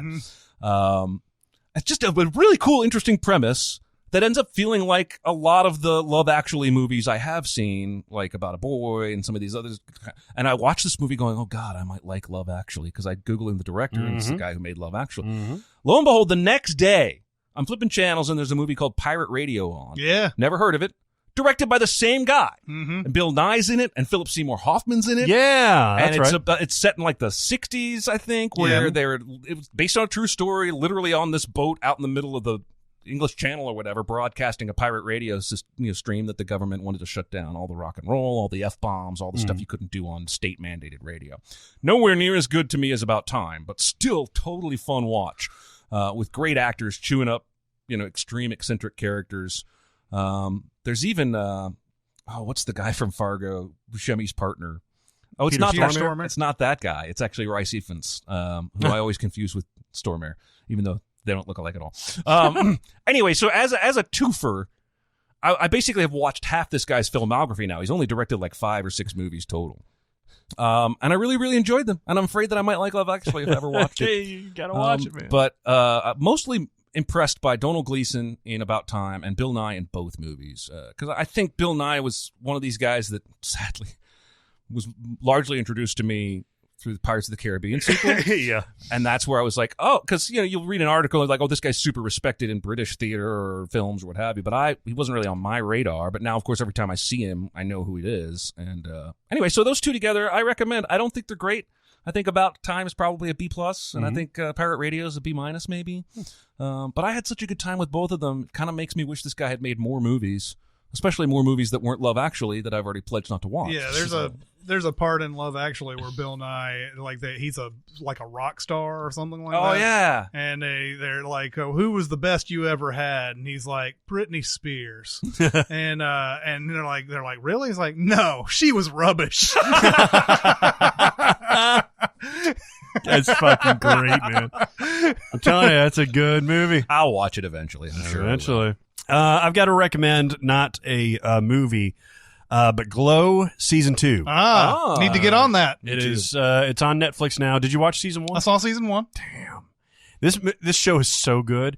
The second season, so I mean, the first season is kind of doing an Orange is the New Black type of thing where they're focusing on, after they establish the main characters, they focus on the side characters and give them actual stories, which is still revolutionary to me that they're really fleshing out this whole cast. Yeah. And everything. The second season is less of that, less character introduction because we've already got that, and more just this wonderful portrait of imperfection where nobody does the right thing, and even if they do the right thing, it may not be for the right reason. Like, no character is irredeemable in this series, even if they do awful shit. It's a really amazing parlor trick almost how they pull this off to where almost like with wrestling, like there's a heel, there's somebody that you hate, that you have to hate. And the show itself, though, gives you context to these characters so much to where you're like, I hate what that person did, but I can't hate that character. Or I love what that person did, but I can't love that character. Huh. And it's exemplified in the Mark Maron character, in the Alison Brie characters, in the woman that plays Liberty Bell. I forget her name. Betty Gilpin. Betty Gilpin, yeah. God damn. This show is full of nuance. Yeah, a lot of that. All right. This show is full of nuance, and I've never seen like characters like this. Mm-hmm. Well, it's a show that essentially, while there are guys who write on it and everything, it's produced by women, directed by women, written by women, starring lots of women. Yeah. And that's why we're seeing characters like this for what seems like the first time, because in the past, a show like Glow would have a bunch of dudes writing for it. And guess what kind of show that was going to be? Yeah, exactly. You know, that show was going to be nothing but locker room scenes. Yeah. And even the guy characters are sometimes sympathetic, but sometimes just as fucked up as any of the fucked up main characters. Huh. Well, man, plus it's good. Well, I know in the first season you got also the fact that they're in the 80s, so there's a sort of a less sensitive type of way of talking and everything. There's a point where Mark Maron talks to one of his best friends, the black woman that's on the show, and she's had a miscarriage, and he's like trying to say something nice, but he's like you know your womb goof and. It turns out worse because of it. Oh my God. It's perfect coming out of Mark Maron. Yeah, it is. You know, because he's so rough around the edges and everything. What's great about this show is that like it'll show drugs, but instead of like another show like Breaking Bad, even great shows like Breaking Bad, where it's a descent into madness and stuff like that, and where it's a multi-episode arc of like this person being just strung out. It's not like that. Like people will make bad decisions while drunk or on drugs, but they don't go down like this, like the producer guy that in the first season is introduced as like kind of this like coke fiend and like it's not like that. Like he takes drugs, but he's not like, that's not his whole character arc. Same thing with Mark Maron's character. The Betty Gilpin character does drugs once, and it leads to a crazy moment, but that doesn't lead her into this descent into addiction. I like that shit, man. I want to see more of that kind of shit. All right. Yeah. I've read nothing but good things about it. I'll have to check it out. Yeah. And Alison Brie is just, man. She is such a terrific actress. Yeah, she is. God damn. Another one that I think after a while we're going to realize not just a pretty face, that type of thing. Because that's what I initially thought with Alison Brie. And then I really liked her in Community and everything. The first time I saw her was Mad Men. And then like Community, I was like, oh, she's pretty good. Now stuff like Glow, oh, she's way better than I thought. And they scuzz her up a little bit in this too, in multiple ways. But man, yeah, it's enjoyable. You'll like it. All right. Well, that'll do it for this week's episode. Keep going to Facebook and the SinCast presented by Cinemasins Facebook page. Keep going to Twitter. Keep going to SoundCloud. You know, a lot of places that you can comment and tell us about this episode. And we're going to answer your questions too. Swear to God, we're going to have like a big mailbag episode again and get caught up. And they're good questions, and we've even got them answered. And we're gonna have that for you on a new episode. Yeah, some point in the future, maybe even next week. Who knows? Yeah, and go out and get L'Orange's new album, Marlowe with Solemn Brigham. It's fantastic. Yeah, Mayday. Absolutely. But that'll do it for this week. It's Chris Atkinson, Jeremy Scott, and Barrett Scherer. We'll see you next time. Thanks for listening. Comment on our episodes on our SoundCloud page. Check us out on YouTube, Twitter, Facebook, and Reddit. And be sure to visit Cinemasins.com.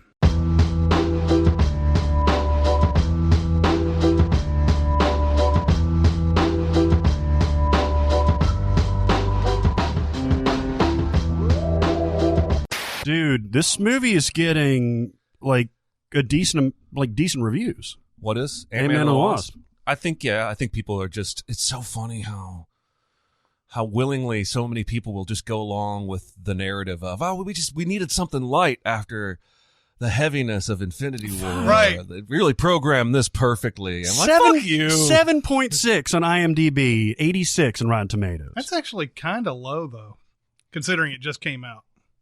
Usually when it comes out, all the fanboys come out and make it like 8.3, and then it takes a while for it to normalize. Oh, really? Yeah.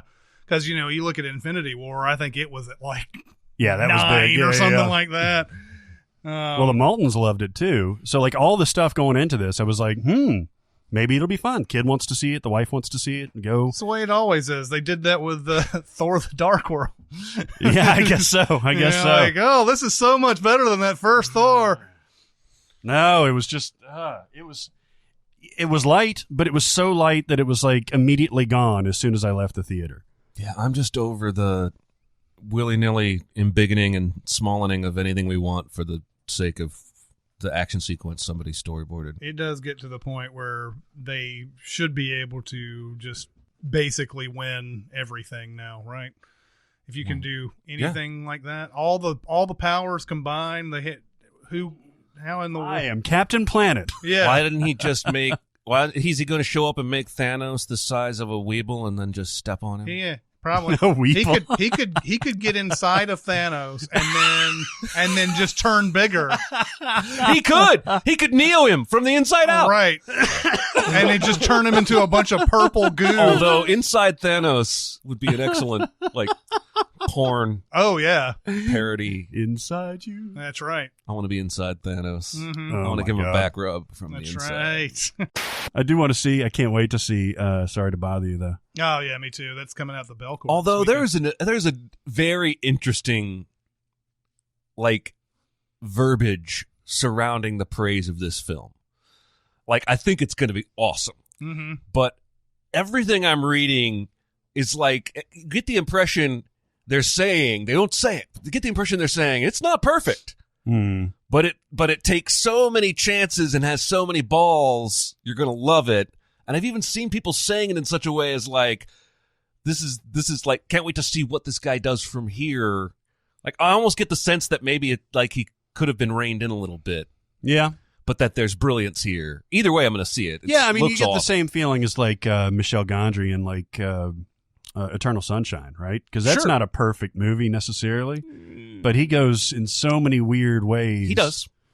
And then he didn't really capitalize on it. I like Be Kind Rewind. I mean, the trailer had me sold. I'm just saying, I find it interesting because I've seen 5 or 6 prominent Hollywood people praising the film, but all of them using this sort of subconsciously couched. Yeah, you know what I'm saying? They're all praising the chances it takes and the extremes it goes to and how bold it is, but none of them are saying it's a masterpiece. Yeah. You know what I mean? Yeah.